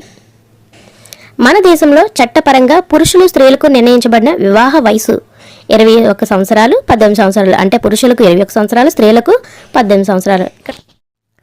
అటవీ నిర్మూలన వలన ప్రకృతిలో జరిగే పరిణామాలు: భూమిపై ఉష్ణోగ్రతలు పెరగటం, వాతావరణంలో CO2 స్థాయి పెరగటం, భూగర్భ జలాలు తగ్గటం. ఎడారీకరణం అనగా మట్టి యొక్క పై పొర తొలగించడం వలన లోపల ఉన్న గట్టి రాతి పొరలు బహిర్గతమయ్యి నేల తక్కువ హ్యూమస్ను కలిగి సారవంతమైన భూమి క్రమంగా ఎడార్లుగా మారితే దానిని ఎడారీకరణం అంటారు. అడవులు వన్య జంతువుల పరిరక్షణ మరియు సంరక్షణ కోసం ఉద్దేశించిన ప్రాంతాలు: వన్యప్రాణుల అభయారణ్యం, జాతీయ ఉద్యానవనం, జీవావరణ రిజర్వ్. జంతువులకు వాటి ఆవాసాలకు ఎలాంటి భంగం కలగకుండా రక్షించబడే ప్రదేశం వన్యప్రాణుల అభయారణ్యం. వన్యప్రాణులు స్వేచ్ఛగా జీవిస్తూ అక్కడి ఆవాసాలను, సహజ వనరులను వినియోగించుకునే సహజమైన రిజర్వ్ ప్రాంతం జాతీయ ఉద్యానవనం. వన్యప్రాణులు, వృక్ష జంతు వనరులు ఆ ప్రాంతంలో నివసిస్తున్న గిరిజన సాంప్రదాయ జీవన పరిరక్షణ కోసం ఏర్పాటు చేయబడిన విశాల ప్రాంతంతో కూడిన రక్షిత ప్రాంతం జీవావరణ రిజర్వ్. జీవరాశులు ఉన్న భూభాగం లేదా ప్రాణాధారంగా ఉన్న భూభాగం ఏమంటారు? జీవావరణం లేదా బయోస్పియర్. సాత్పురా అనే జాతీయ ఉద్యానవనం ఉండే జీవావరణ రిజర్వ్ పచ్మర్హి జీవావరణ రిజర్వ్. వృక్షజాలం, జంతుజాలం అనగా నిర్దిష్ట ప్రాంతంలో కనిపించే మొక్కలు, జంతువులను వరుసగా ఆ ప్రాంతంలోని వృక్షజాలం, జంతుజాలం అంటారు. పచ్మర్హి జీవావరణ రిజర్వ్లోని వృక్షజాలానికి ఈ క్రింది వానిలో ఉదాహరణ: సాల్, టేక్, మామిడి, నేరేడు, సిల్వర్ ఫెర్నలు, అర్జున వృక్షం. ఇవన్నీ వృక్షజాలానికి చెందిన ఉదాహరణలు. పచ్మర్హి జీవావరణ రిజర్వులోని జంతుజాలానికి సంబంధించినవి: ఆసియా జింక లేదా చింకార, నీలి ఎద్దు, మురిగే జింక, మచ్చల దుప్పి అంటే చీతల్, చిరుతపులి, అడవి కుక్క, తోడేలు. ఈ క్రింది వానిలో పచ్మర్హి జీవావరణ రిజర్వులోని జంతుజాలంలో ఉండే ఆసియా జింక ఏది? చింకార. ఈ క్రింది వానిలో పచ్మర్హి జీవావరణ రిజర్వులోని జంతుజాలంలో మచ్చల దుప్పి ఏది? చీతల్. ఒక దేశం లేదా ఒక ప్రత్యేకమైన ప్రాంతానికే పరిమితమై ఉండే వృక్ష జంతు జాతులను ఏమంటారు? ఎండమిక్ జాతులు. పచ్మర్హి జీవావరణ రిజర్వులోని ఉన్న ఎండమిక్ వృక్ష జాతులు ఏంటి? సాల్, అడవి భూమిడి, అడవి మామిడి లేదా వైల్డ్ మ్యాంగో ఇంగ్లీష్లో. పచ్మర్హి జీవావరణ రిజర్వులోని ఉన్న ఎండమిక్ జంతుజాలం అడవి తున్న పెద్ద ఉడత లేదా జైంట్ స్క్వెరల్. భారతదేశపు పెద్ద ఉడత జైంట్ స్క్వెరల్. జాతి అనేది అంతర సంతానోత్పత్తి సామర్థ్యం కలిగిన జనాభా సమూహం. ఒక జాతి జీవులు ఉమ్మడి లక్షణాలని కలిగి ఉంటాయి. ఈ క్రింది వానిలో కొన్ని అంతరించిపోతున్న జీవులు: నల్ల దుప్పి లేదా కృష్ణ జింక, తెల్ల కళ్ళ జింక, ఏనుగు, బంగారు పిల్లి, గులాబీ రంగు తల ఉండే బాతు, పొడవు ముట్టె ఉండే మొసలి లేదా ఘరియల్, చిత్తడి నేల మొసలి, కొండ చిలువ, ఖడ్గమృగం. వన్యప్రాణుల అభయారణ్యంలో సంరక్షించబడుతున్న ఘరియల్ అనే అంతరించిపోతున్న జీవి ఏది? పొడవు ముట్టె ఉండే మొసలి. భారతదేశంలోని మొట్టమొదటి రిజర్వు అటవీ ప్రాంతం సాత్పురా జాతీయ ఉద్యానవనం. సాత్పురా జాతీయ ఉద్యానవనంలో భారతదేశపు అత్యుత్తమ టేకు చెట్లు కనిపిస్తాయి. భారతదేశంలో దాదాపు 100 కంటే ఎక్కువ జాతీయ ఉద్యానవనాలు ఉన్నాయి. ఈ బిట్టులాగా అడిగాను, సో అందుకనే ఇవి ఇలా ఇచ్చానమాట.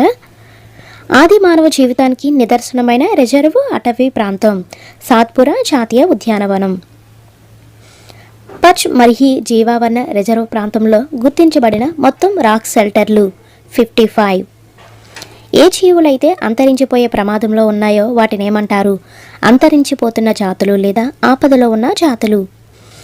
సాత్పురా జాతీయ ఉద్యానవనంలో కనిపించే బరాసింగ్ జీవి చిత్తడి జింక. ఇంకా మీరు లైక్ చేయకపోతే ప్లీజ్ లైక్ చేసేయండి. సాత్పురా టైగర్ రిజర్వుల్లో అనుమతించనివి: జంతువులను మేపడం, పట్టుకోవడం, జంతువులను హింసించడం, వేటాడడం, కట్టెలు, ఔషధ మొక్కలను సేకరించడం అనేవి ఈ సాత్పురా టైగర్ రిజర్వులో అనుమతించరు. అంతరించిపోతున్న లేదా ఆపదలో ఉన్న మొక్కలు, జంతువుల సమాచారాన్ని నమోదు చేసే పుస్తకం రెడ్ డేటా బుక్ లేదా రెడ్ లిస్ట్ బుక్ అని కూడా అంటారు. అది 8th క్లాస్ ఓల్డ్ టెక్స్ట్ బుక్లో ఉంటుంది. 1 టన్ను పేపర్ తయారు చేయడానికి అవసరమైన వృక్షాలు. పూర్తిగా పెరిగిన వృక్షాలు ఎన్ని అవసరమవుతాయంటే 17. 1 టన్ను పేపర్ తయారు చేయడానికి పూర్తిగా పెరిగిన వృక్షాలు ఎన్ని అవసరమవుతాయంటే 17. కాగితాన్ని ఎన్నిసార్లు రీసైక్లింగ్ చేసి వినియోగించవచ్చు? 5 to 7. సైబీరియన్ కొంగలు ఏ రాష్ట్రాలకు వలస వెళ్తాయి? రాజస్థాన్లోని భరత్పూర్, హర్యానాలోని సుల్తాన్పూర్ ప్రాంతాలకు వలస వెళ్తాయి. అడవుల పునరుద్ధరణ అనగా నాశనం చేయబడిన అడవుల స్థానంలో కొత్త మొక్కలను నాటడం.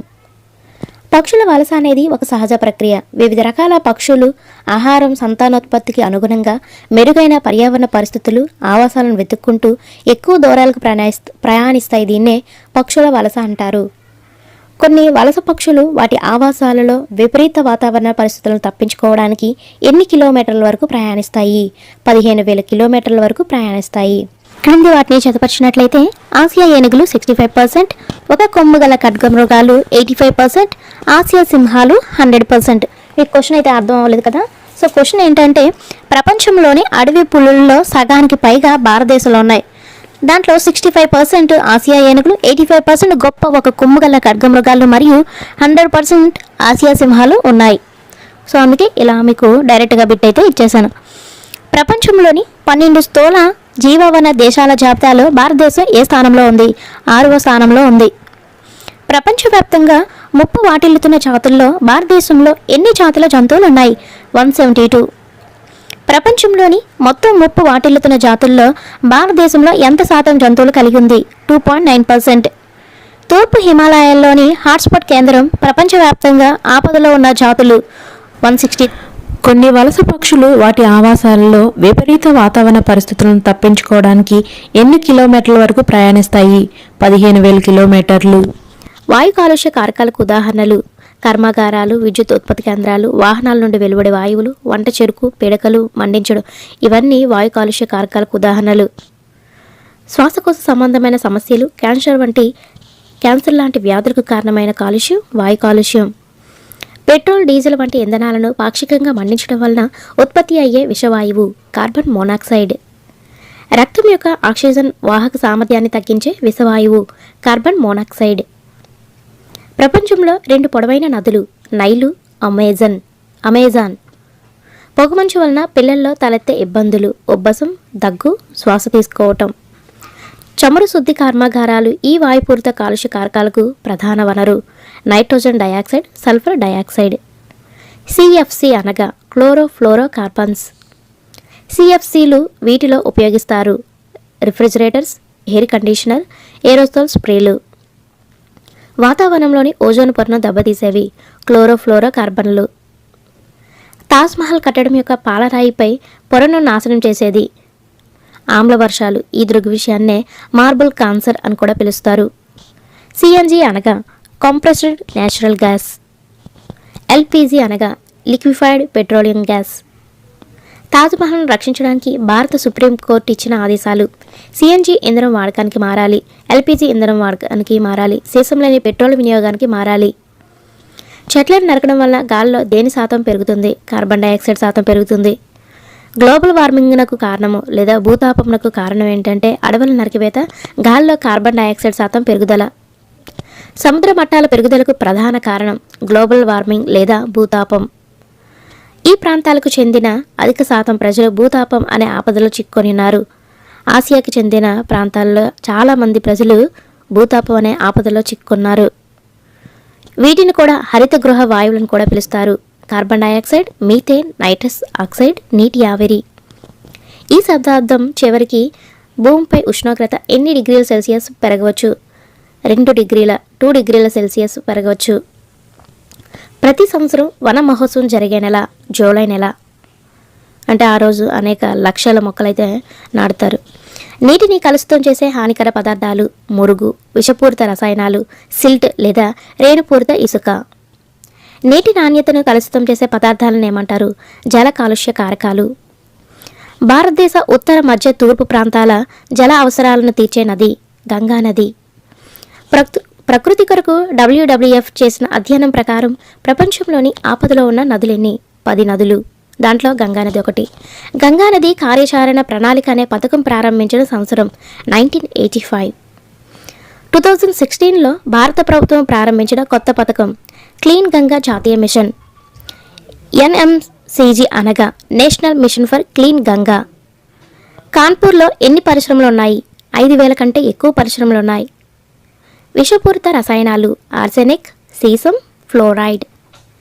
ఒక చెరువు ఆకుపచ్చగా కనిపించడానికి గల కారణం ఆ నీటిలో అసంఖ్యాకంగా అభివృద్ధి చెంది ఉండేవి శైవలాలు. మురుగునీటిలో ఉండే బ్యాక్టీరియా, వైరస్లు, శిలీంధ్రాలు, పరాన్నజీవులు ఈ వ్యాధులకు కారణమవుతున్నాయి. కలరా, టైఫాయిడ్, పచ్చకామెర్లు.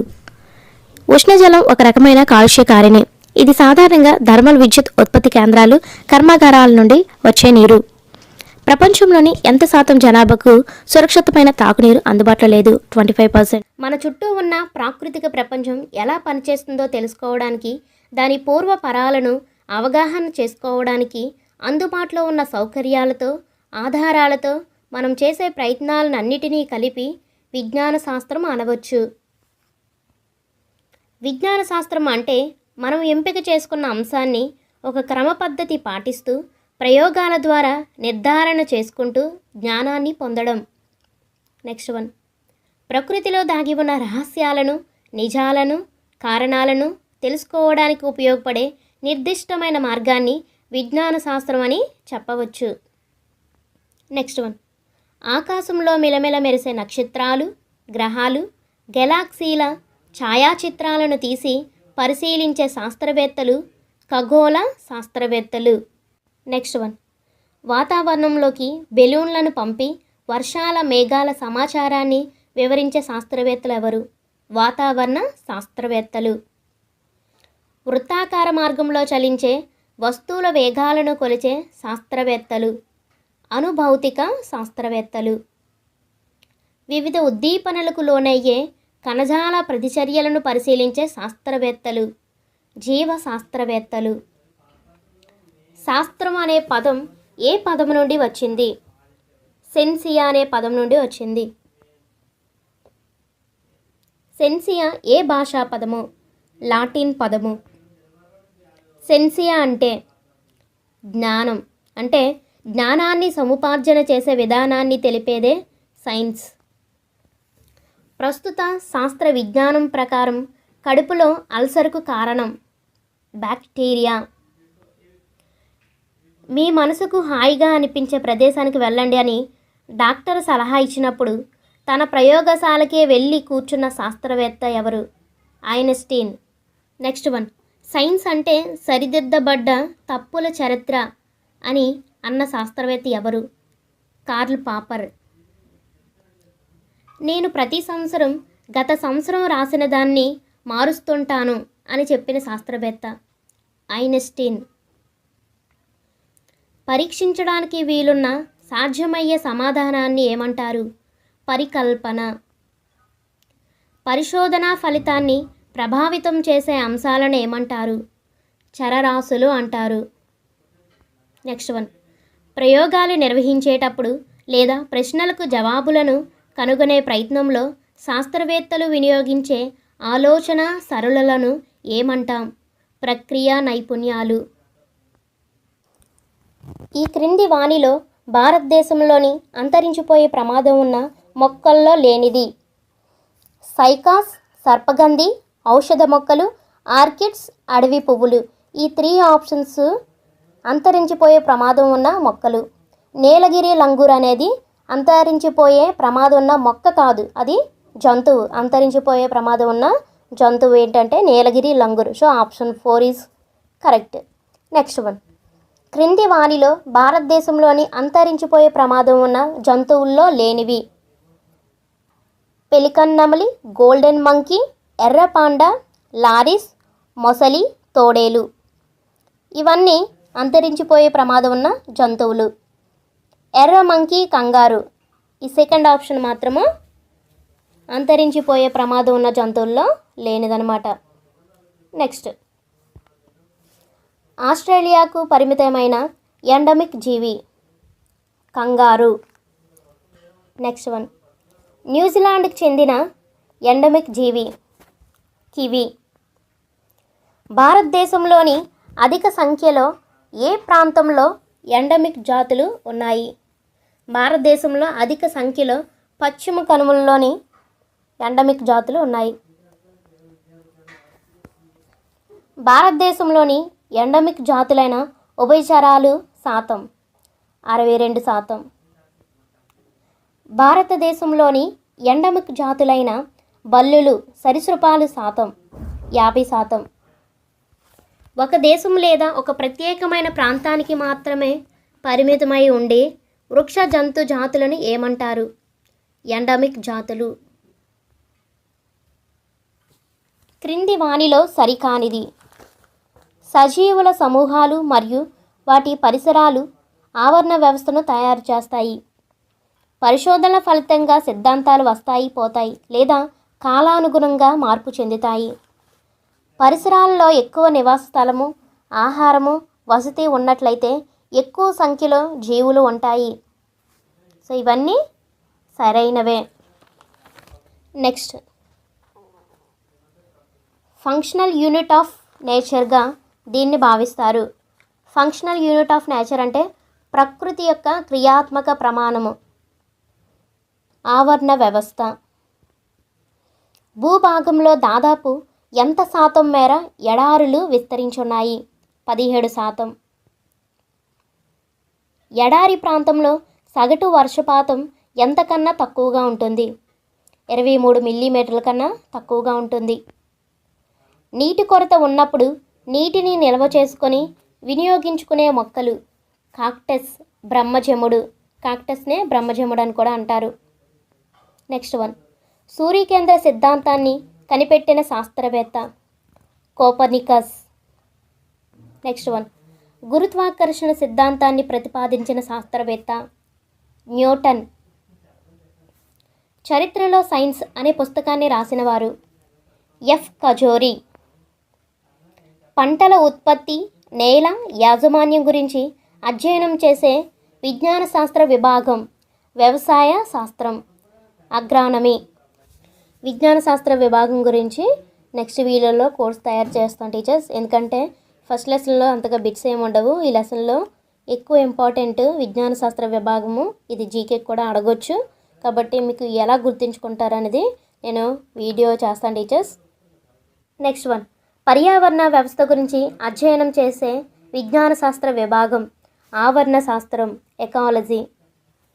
భూకంపాల గురించి అధ్యయనం చేసే విజ్ఞాన శాస్త్ర విభాగము? సిస్మాలజీ.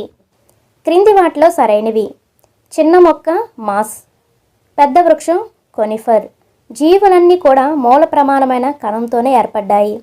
ఇవన్నీ సరైనవే. Next one. రాబర్ట్ హుక్ ఏ దేశానికి చెందినవాడు? బ్రిటన్ దేశానికి చెందినవాడు. రాబర్ట్ హుక్ ఏ చెట్టును పరిశీలించాడు? ఓక్ చెట్టు మెత్తని కాండంను పరిశీలించాడు. రాబర్ట్ హుక్ ఏ సంవత్సరంలో పలుచని బెండు ముక్క నుంచి ఒక పలుచని పొరను తీసుకొని సూక్ష్మదర్శిని సహాయంతో పరిశీలించాడు? 1665 సంవత్సరంలో పలుచని బెండు ముక్క నుంచి ఒక పలుచని పొరను తీసుకొని సూక్ష్మదర్శిని సహాయంతో పరిశీలించాడు. Next one. తాను తయారు చేసిన సూక్ష్మదర్శిని సహాయంతో ఎన్నో సజీవ నిర్జీవ అంశాలను అధ్యయనం చేసిన వ్యక్తి ఆంటోనీ వాన్ లూవెన్హాగ్. ఆంటోనీ వాన్ లూవెన్హాగ్ మొట్టమొదటిసారిగా ఏ సంవత్సరంలో సజీవ కణాలను నీటి బిందువుల్లో చలిస్తున్న సూక్ష్మ ప్రాణులని సైతం పరిశీలించాడు? 1674లో. కణాల గురించి అధ్యయనం చేసే శాస్త్రం సైటాలజీ. కణాన్ని ఆవిష్కరించిన వారు రాబర్ట్ హుక్. బెండు ముక్కలోని తేనెపట్టులా ఉండే చిన్న చిన్న ఖాళీ ప్రదేశాలకు కణం అని పేరు పెట్టినది రాబర్ట్ హుక్. కణం అనగా చిన్న గది అని ఏ భాషలో అర్థం? లాటిన్ భాషలో. 18వ శతాబ్దంలో మొదటిసారిగా జంతువుల బాహ్య చర్మంలోని ఉపకళ కణాలలో కేంద్రకాన్ని గుర్తించినది పేలిస్ పాంటానా. కేంద్రకం కణములో ఒక అంతర్భాగమని తెలియజేసిన వారు రాబర్ట్ బ్రౌన్. కణం ఆవిష్కరణ తర్వాత కేంద్రకాన్ని కనుగొనడానికి దాదాపు ఎంత సమయం పట్టింది? 180 సంవత్సరాల సమయం పట్టింది. కణములో ఎన్ని భాగాలుంటాయి? కణములో 3 భాగాలుంటాయి. అవి కణత్వచం, కణద్రవ్యం, కేంద్రకం. రాబర్ట్ బ్రౌన్ ఏ పత్రాల కణాలలో కేంద్రకాన్ని కనుగొన్నాడు?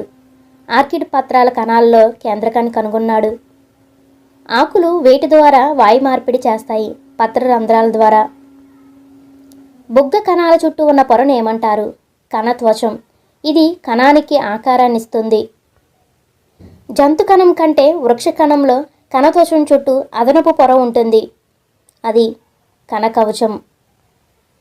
కణానికి కావలసిన బలాన్ని, గట్టిదనాన్ని ఇచ్చేది కణకవచం. కణత్వచానికి కేంద్రానికి మధ్య ఉన్న జిగుర్లాంటి పదార్థాన్ని ఏమంటారు? కణద్రవ్యం. ఇది ఒక విజాతీయ పదార్థం. కణద్రవ్యంలో కణత్వచంతో కూడిన నిర్మాణాలను ఏమంటారు? కణాంగాలు అంటారు.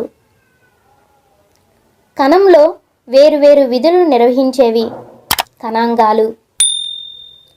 ఏకకణ జీవులకు ఉదాహరణ కానిది అమీబా, క్లామిడోమోనస్, పారామిసియం, బ్యాక్టీరియా. ఇవన్నీ ఏకకణ జీవులకు ఉదాహరణ. ఏకకణ జీవులు అంటే ఒకే కణం గల జీవులను ఏకకణ జీవులు అంటారు.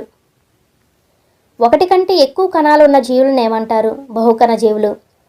ఈ బహుకణ జీవుల్లో వివిధ రకాల కణాలు ప్రాథమిక జీవక్రియలను నిర్వర్తిస్తాయి.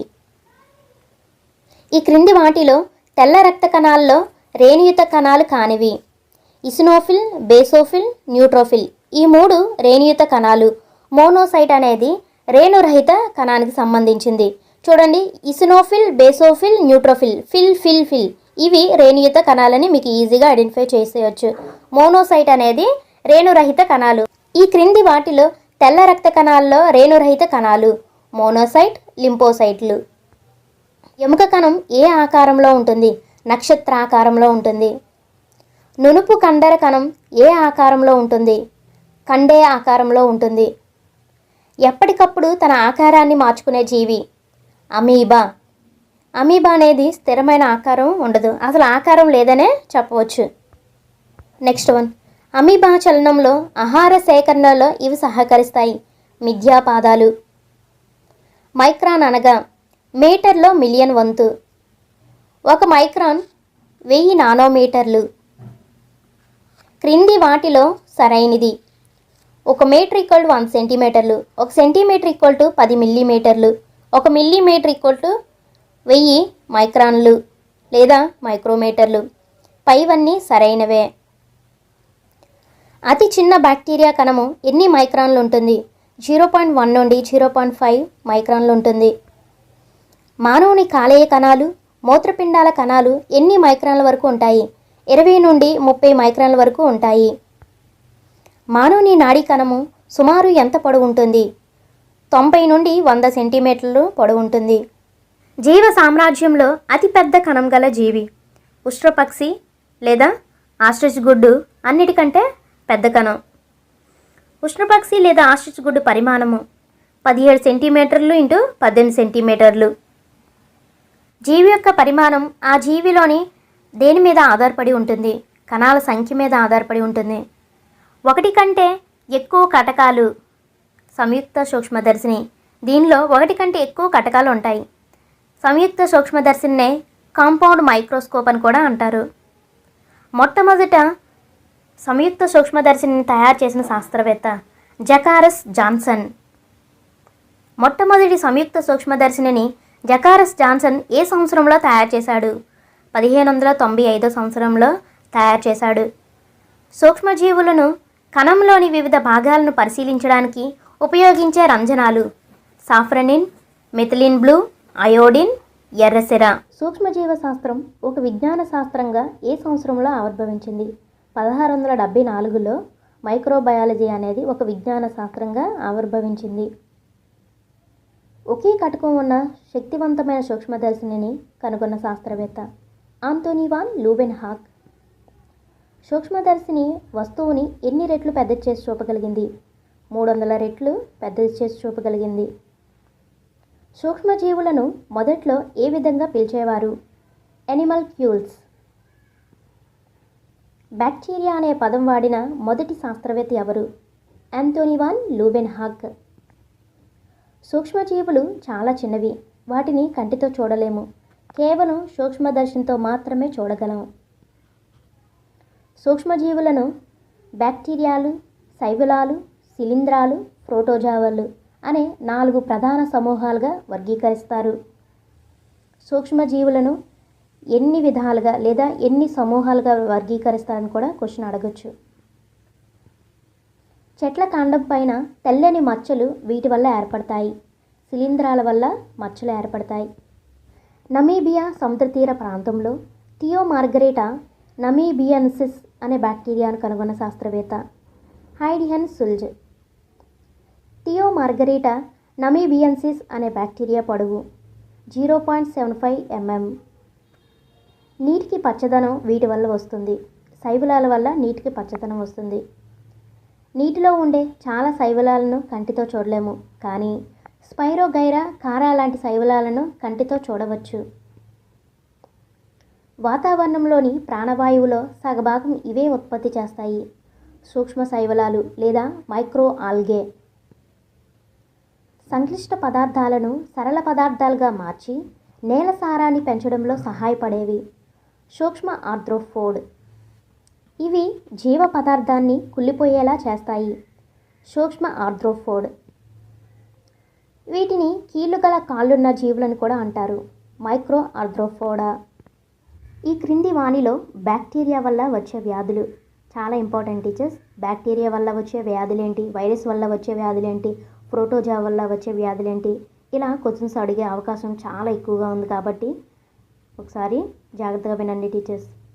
క్రింది వానిలో బ్యాక్టీరియా వల్ల వచ్చే వ్యాధి కానిది అని క్వశ్చన్ కూడా అడగొచ్చు.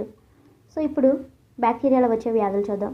క్షయ లేదా ట్యూబర్క్యులోసిస్, కలరా లేదా టైఫాయిడ్, డిప్తీరియా, కుష్టు, ధనుర్వాతం, కోరింత దగ్గు. Next one. ఈ క్రింది వానిలో వైరస్ వల్ల వచ్చే వ్యాధులు: పోలియో, స్వైన్ ఫ్లూ, మసూచి, కండ్ల కలక, అమ్మవారు, మెదడు వ్యాపు, జలుబు, తట్టు, ఎయిడ్స్, గవద బిళ్ళలు, డెంగ్యూ, చికెన్ గున్యా. సజీవ కణము బయట ఉన్నప్పుడు నిర్జీవులుగా ప్రవర్తించే జీవులు వైరస్లు. సజీవులకు నిర్జీవులకు మధ్య వారధిగా ఉండేవి వైరస్లు. ఈ క్రింది వానిలో ప్రోటోజావుల వల్ల వచ్చే వ్యాధులు: మలేరియా, అమీబియాసిస్. బ్యాక్టీరియాలను సూక్ష్మదర్శినితో చూడాలంటే అభిరంజనం చేయడానికి ఉపయోగించే ద్రావణం క్రిస్టల్ వైలెట్. పాలను పెరుగుగా మార్చడానికి కారణమైన బ్యాక్టీరియా లాక్టోబాసిల్లస్. క్విన్వన ప్రక్రియలో ఏ వాయువు ఉత్పత్తి అవుతుంది? Carbon dioxide. చక్కెరలను ఈస్టులు ఆల్కహాల్గా మార్చే ప్రక్రియను ఏమంటారు? కిణ్వనం, fermentation. Alcohol, wine, beer, acetic ఆమ్లాల తయారీలో ఈ పద్ధతిని ఉపయోగిస్తారు. కిణ్వన పద్ధతిని ఉపయోగిస్తారు. చక్కెర పరిశ్రమలో ఉత్పత్తి అయ్యే ఈ ద్రావణంలో ఈస్టును కలిపి ఈథైల్ ఆల్కహాల్ను తయారు చేస్తారు. మొలాసిస్ ద్రావణంలో ఈస్టును కలిపి ఈథైల్ ఆల్కహాల్ను తయారు చేస్తారు. మందుల పరిశ్రమలలో ఉత్పత్తి చేసే కొన్ని antibiotics: penicillin, tetracycline, streptomycin, erythromycin, Ciplox, amikacin. ఈ క్రింది వానిలో బ్యాక్టీరియా వల్ల వచ్చే వ్యాధులు: క్షయ, ట్యూబర్క్యులోసిస్, కలరా లేదా టైఫాయిడ్, గనేరియా, డయేరియా. విషపూరితమైన రక్తం కలిగినది: సెప్టిసీమియా. బ్యాక్టీరియా పెరుగుదలను నిరోధించే శిలీంధ్రానికి పెనిసిలిన్ అని పేరు పెట్టిన శాస్త్రవేత్త అలెగ్జాండర్ ఫ్లెమింగ్. పెనిసిలిన్ సృష్టికర్త అలెగ్జాండర్ ఫ్లెమింగ్. అలెగ్జాండర్ ఫ్లెమింగ్ ఏ సంవత్సరంలో పెనిసిలిన్ అనే సూక్ష్మజీవనాశకం ఆవిష్కరణను ప్రపంచానికి తెలిపాడు? 1929 సంవత్సరంలో.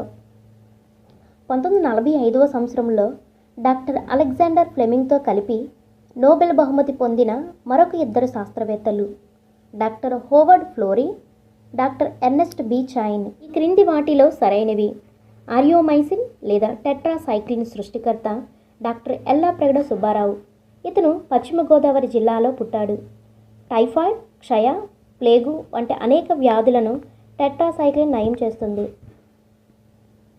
పోలియోకు టీకాను కనుగొన్న శాస్త్రవేత్త డాక్టర్ జోనస్ సాక్. పోలియోకు టీకాను ఏ సంవత్సరంలో కనుగొన్నాడు? 1952 సంవత్సరంలో. 1957లో పోలియో చుక్కల మందును కనుగొన్న శాస్త్రవేత్త డాక్టర్ ఆల్బర్ట్ సాబిన్. ఎవరి పరిశోధన ఫలితంగా మసూచి వ్యాధికి వ్యాక్సిన్ తయారైంది? ఎడ్వర్డ్ జెన్నర్ పరిశోధన ఫలితంగా మసూచి వ్యాధికి వ్యాక్సిన్ తయారైంది. కుక్క కాటుకు వ్యాక్సిన్ కనుగొన్న శాస్త్రవేత్త లూయి పాచర్. వాకా అనేది ఏ భాషా పదం? లాటిన్. వాకా అంటే అర్థం ఆవు. మన చుట్టూ ఉన్న వాతావరణంలో ఉండే గాలిలో నత్రజని శాతం 78. గాలిలోని నత్రజనిని గ్రహించి నత్రజని సమ్మేళనాల రూపంలోకి మార్చి మొక్కలకు అందించడంలో సహాయపడే సూక్ష్మజీవులు: రైజోబియం, నాస్టర్, అనబినా, అజిటోబాక్టర్. ఏ జాతి మొక్కల వేరు బొడిపెలలో ఉండే రైజోబియం బ్యాక్టీరియా నత్రజనిని మొక్కల్లో స్థాపన చేస్తుంది? లెగ్యూమినిస్ జాతి లేదా చిక్కుడు జాతి. ఏ పంటలు పండించడం వల్ల నేల సారం పెరుగుతుంది? లెగ్యూమ్ పంటలు పండించడం వల్ల నేల సారం పెరుగుతుంది. బీటీ అంటే బాసిల్లస్ తురంజెనిసిస్. బాసిల్లస్ తురంజెనిసిస్ విడుదల చేసే ఒక రకమైన విష పదార్థం మొక్కలపై పెరిగే క్రిములను చంపివేస్తుంది. దీనిని ఏమంటారు? బయోపెస్టిసైడ్ లేదా జీవ సంబంధ పురుగుమందు అంటారు. వ్యాధులు కలుగజేసే సూక్ష్మజీవులను ఏమంటారు? వ్యాధి జనకాలు లేదా ప్యాథోజన్స్ అంటారు. అంటువ్యాధులకు ఉదాహరణలు: జలుబు, కండ్ల కలక, మసూచి, స్వైన్ ఫ్లూ, క్షయ, టైఫాయిడ్, చికెన్ పాక్స్. ఇవన్నీ అంటువ్యాధులకు ఉదాహరణలు. మలేరియాను కలుగజేసే సూక్ష్మజీవి ప్లాస్మోడియం. ఒక వ్యక్తి నుండి మరొక వ్యక్తికి మలేరియా వ్యాధి కారక క్రిములను వ్యాపింపచేసేది ఆడ ఎనాఫిల్స్ దోమ. మలేరియా కలుగజేసే ప్లాస్మోడియం ఆడ ఎనాఫిల్స్ దోమ ద్వారా వ్యాప్తి చెందుతుందనే విషయాన్ని కనుగొన్న శాస్త్రవేత్త రోనాల్డ్ రాస్. ఈకల వల్ల వచ్చే వ్యాధులు: టైఫాయిడ్, కలరా, డయేరియా. కలుషితమైన నీటి ద్వారా వచ్చే వ్యాధులు: hepatitis B, haemophilus, influenza B, cholera or typhoid, diphtheria, ధనుర్వాతం, కోరింత దగ్గు. జంతువులలో గొర్రెలలో మేకల్లో వచ్చే వ్యాధి యాంథ్రాక్స్ వ్యాధి. చేపలు రొయ్యల్లో వచ్చే వ్యాధి మొప్పకుళ్ళు. కోళ్ళల్లో వచ్చే వ్యాధి ఫౌల్ పాక్స్, బర్డ్ ఫ్లూ. పాడి పశువుల గిట్టలు పాదాలకు వచ్చే వ్యాధి గాలికుంటు వ్యాధి. మొక్కల్లో వచ్చే వ్యాధి ఆ వ్యాధిని కలుగజేసే సూక్ష్మజీవులు: సిట్రస్ కాంకర్, జాంతోమోనాస్ సిట్రి. చెరకు ఎర్రకుళ్ళు తెగులు కొలిట్రోట్రైకమ్ పాల్కేటమ్. వేరుశనగలో టిక్కా తెగులు, సెర్కోస్పోరా. పొగాకులో మొసాయిక్ వ్యాధి, టుబాకో మొసాయిక్. వరిలో కాటుక తెగులు, స్పెసిలోదికా సొరాయ్. ఆహారం కలుషితం కావడానికి కారణమైన బ్యాక్టీరియా, క్లాస్ట్రిడియం బొట్యూలినం. క్రిమి సిద్ధాంతాన్ని ప్రతిపాదించిన శాస్త్రవేత్త లూయిస్ పాస్చర్. సూక్ష్మజీవులను మరిగించడం ద్వారా చంపవచ్చని నిరూపించిన వారు లాజారో స్పాల్లాంజని. పిల్లలకు జన్మనిచ్చే జీవులని ఎలా చెప్పవచ్చు? బాహ్య చెవులు, చర్మం పైన రోమాలు. సాధారణంగా చెవులు బయటికి కనిపించేవి కానీ చర్మంపై రోమాలు ఉన్న జంతువులు పిల్లల్ని కంటాయన్నమాట. వీటినే శిశుత్పాదకాలు అంటారు. ఈ క్రింది వాక్యాలను పరిశీలిస్తే పిల్లలను కనే జంతువులను శిశుత్పాదకాలు అంటారు, గుడ్లు పెట్టే జంతువులను అండోత్పాదకాలు అంటారు. పిల్లలకు జన్మనిచ్చే జీవులకు ఉదాహరణ ఆవు, కుక్క, మానవుడు, ఇంకా చాలా జీవులు ఉన్నాయి పిల్లలకు జన్మనిచ్చే జీవులు. అండోత్పాదకాలకు ఉదాహరణ కోడి, కప్ప, బల్లి, సీతాకోకచిలుక. రీప్రొడక్షన్ అనగా ప్రత్యుత్పత్తి అంటే ఏంటి? ఒక జీవి నుండి మొక్క లేదా జంతువు అవే పోలికలున్న మరొక జీవి పుట్టడాన్ని ప్రత్యుత్పత్తి అంటారు, రీప్రొడక్షన్ అంటారు. ఒక జీవి యొక్క లక్షణాలను తర్వాతి తరానికి చేరవేసి శాశ్వతంగా ఉంచేటట్లుగా దోహదపడే ప్రక్రియ ప్రత్యుత్పత్తి. సాధారణంగా జీవులు ఎన్ని విధాలుగా ప్రత్యుత్పత్తి జరుపుకుంటాయి? 2 విధాలుగా, లైంగిక ప్రత్యుత్పత్తి, అలైంగిక ప్రత్యుత్పత్తి. అలైంగిక పద్ధతుల్లో ప్రత్యుత్పత్తి జరుపుకునే మొక్కలు బంగాళదుంప, రణపాల, చామంతి. నేను 3 కోడ్స్ అని చెప్పాను కదా ఫ్రెండ్స్. ఫస్ట్ కోడ్ ఇదే. ఆ కోడ్ ఏంటంటే చీమ అలిగి బంగ్లాలో రణం ప్రకటించింది. చీమ అంటే ఇక్కడ చామంతి, అలిగి అంటే అలైంగిక, బంగ్లాలో అంటే బంగాళదుంప, రణం ప్రకటించింది అంటే రణం అంటే యుద్ధం, రణం అంటే రణపాల. ఇక్కడ అలిగి అంటే అలైంగిక పద్ధతుల్లో ప్రత్యుత్పత్తి జరుపుకునే మొక్కలేంటి? బంగాళదుంప, రణపాల, చేమంతి. చీమ అలిగి బంగ్లాలో రణం ప్రకటించింది. నెక్స్ట్ వన్, సంయోగ బీజాలు ఏర్పడకుండా సంయుక్త బీజం లేకుండా కొత్త తరాన్ని ఏర్పరిచే పద్ధతిని ఏమంటారు? అలైంగిక ప్రత్యుత్పత్తి. అలైంగిక ప్రత్యుత్పత్తి జరుపుకునే జీవులకు ఉదాహరణ, ముందు చెప్పుకున్నది అలైంగిక ప్రత్యుత్పత్తి జరుపుకునే మొక్కలకు ఉదాహరణ, ఇక్కడ జీవులకు ఉదాహరణ. ఫస్ట్ కోడ్ ఆల్రెడీ అయిపోయింది. ఇప్పుడు సెకండ్ కోడ్ అండి.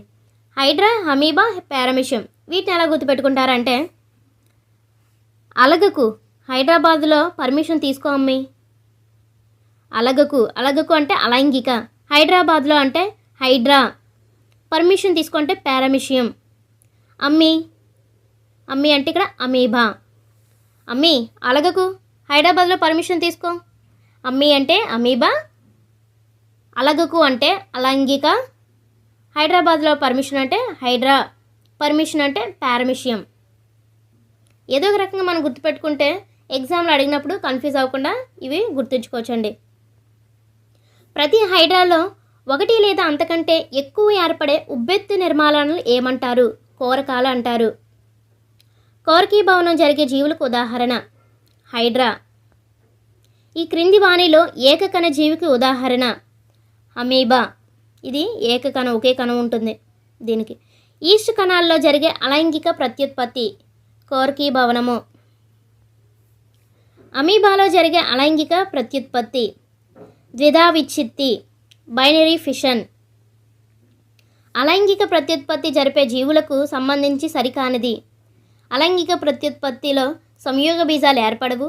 సాధారణంగా సూక్ష్మజీవుల్లో జరుగుతుంది ఈ అలైంగిక ప్రత్యుత్పత్తి. కోరకీభవనం, ద్విధా విచ్ఛిత్తి, అలైంగిక ప్రత్యుత్పత్తి విధానాలు ఇవన్నీ సరైనవే. శుక్రకణంలోని కేంద్రకం ఉండే భాగం తల భాగంలో కేంద్రకం ఉంటుంది. శుక్రకణాలు చలించడానికి కావలసిన శక్తిని ఉత్పత్తి చేసేవి మైటోకాండ్రియాలు. స్త్రీ ప్రత్యుత్పత్తి వ్యవస్థకి సంబంధించి సరికానిది. ఒక జత స్త్రీ బీజకోశాలు ఉంటాయి, ఒక జత ఫాలోపియన్ నాళాలు ఉంటాయి. అండం ఏకస్థితిక దశలో ఉంటుంది. ఇవన్నీ సరైనవే. సంయుక్త బీజం ఏ దశలో ఉంటుంది? ద్వయస్థితిక దశలో ఉంటుంది. మిగిలిన అండం, శుక్రకణం మాత్రం ఏకస్థితిలో ఉంటుంది. శుక్రకణం ప్లస్ అండం ఈక్వల్ సంయుక్త బీజం జైగోట్.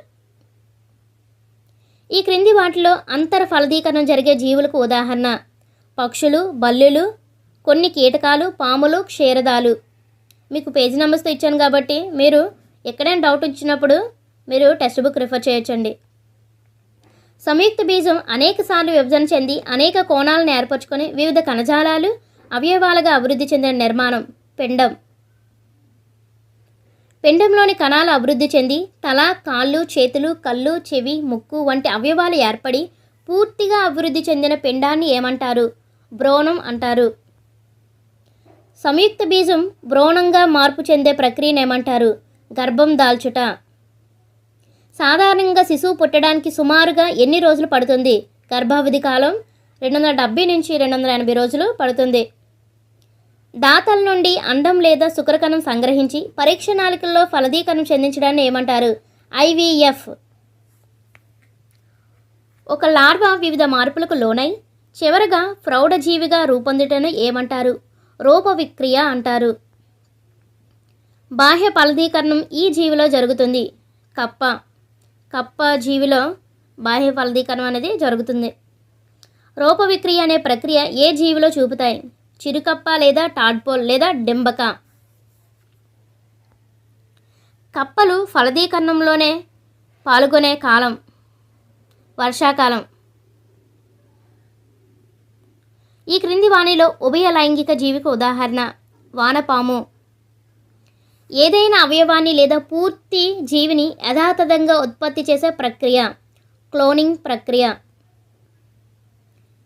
మొట్టమొదటిగా జీవుల్లో క్లోనింగ్ ప్రక్రియను విజయవంతంగా నిర్వహించిన వారు ఇయాన్ విల్మట్. ఇక్కడ 2 కోడులు చెప్పండి టీచర్స్. థర్డ్ కోడ్ ఈ 4 బిట్స్ అయిపోయిన తర్వాత మీకు థర్డ్ కోడ్ ఒకేసారి చెప్తాను. అంటే 4 బిట్స్ ఇక్కడ కవర్ అయ్యే విధంగా ఒకే కోడ్ పెట్టాను అన్నమాట.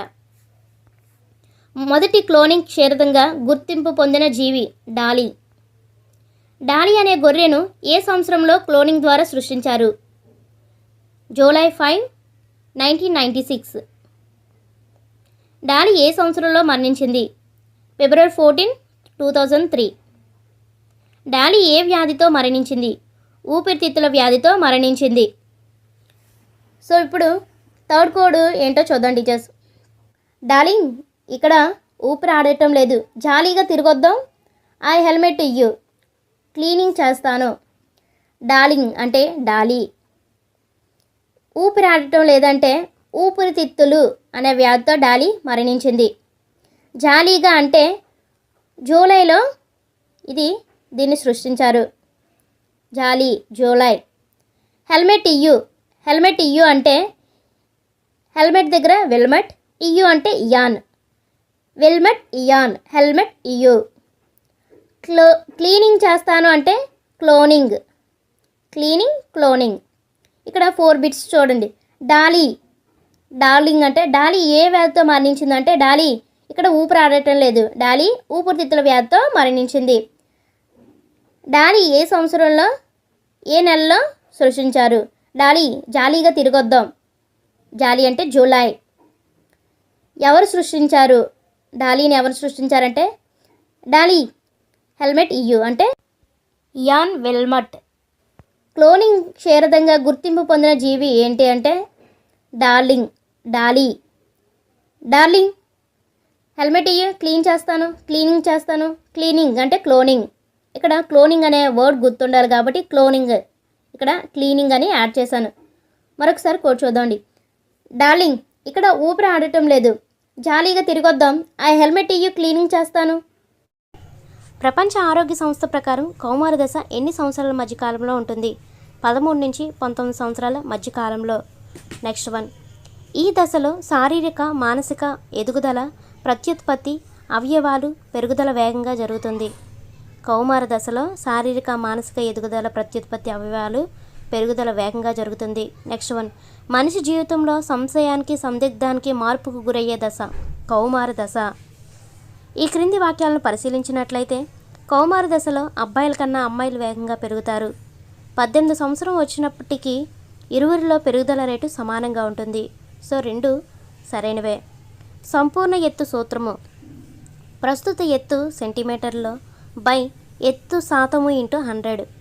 నెక్స్ట్ వన్ 11వ ఏట అబ్బాయి అమ్మాయిల ఎత్తుల్లో పెరుగుదల శాతం వరుసగా 81%, 88%. అబ్బాయిల్లో అయితే 81, అమ్మాయిల్లో అయితే 88% ఎత్తు ఉంటుంది. స్వరపేటికలో ఉండే మృదులాస్తుల సంఖ్య 9. స్వరపేటికలో ఉన్న 9 మృదులాస్థి నిర్మాణాల్లో పెద్దదిగా ఉండేది థైరాయిడ్ మృదులాస్థి. ఆడమ్స్ యాపిల్ అనేది దీనివల్ల ఏర్పడుతుంది. స్వరపేటిక యొక్క పాక్షిక పెరుగుదల వల్ల, థైరాయిడ్ మృదులాస్థి పెరగటం వల్ల. ముఖం మీద మొటిమలకు కారణమైన గ్రంథులు చెమట గ్రంథులు, తైల గ్రంథులు. నెక్స్ట్ వన్ పుట్టుకతో పిల్లల్ని ఆడ లేదా మగాని గుర్తించడానికి సహాయపడే లక్షణాలను ఏమంటారు? ప్రాథమిక లైంగిక లక్షణాలు లేదా ప్రైమరీ సెక్సువల్ క్యారెక్టర్స్.